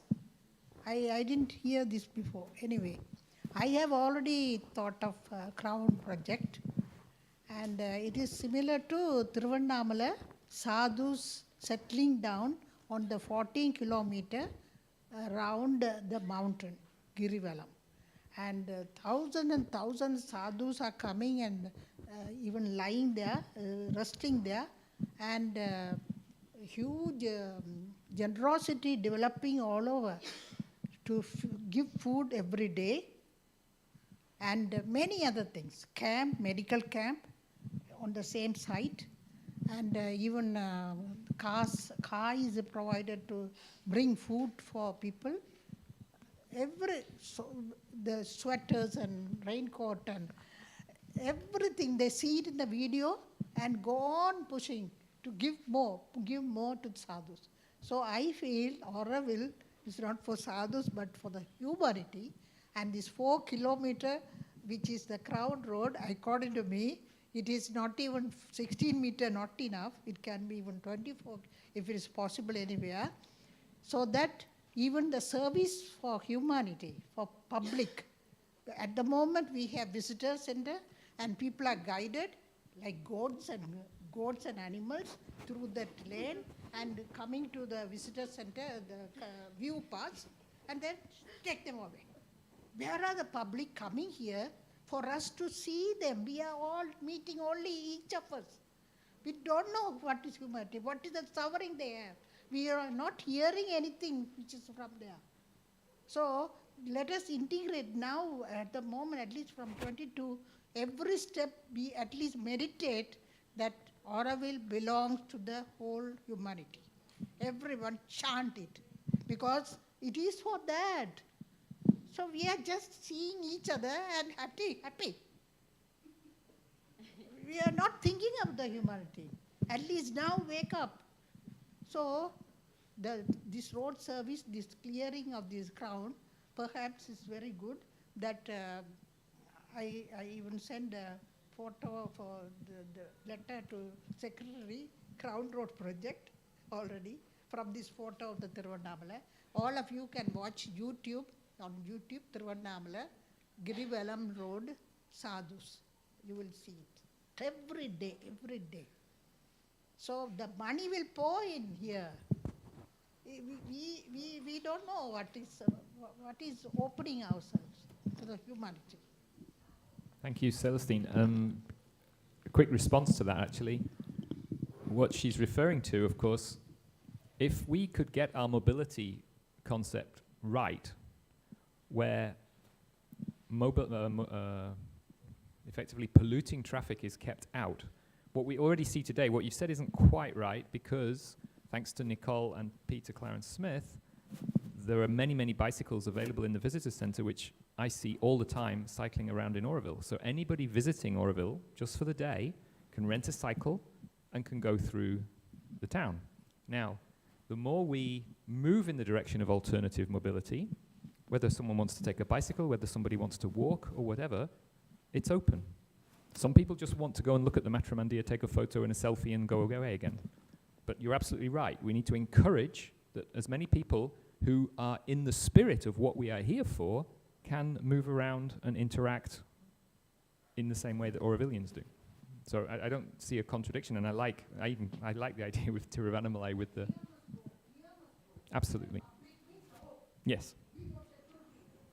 Yes. But it's already...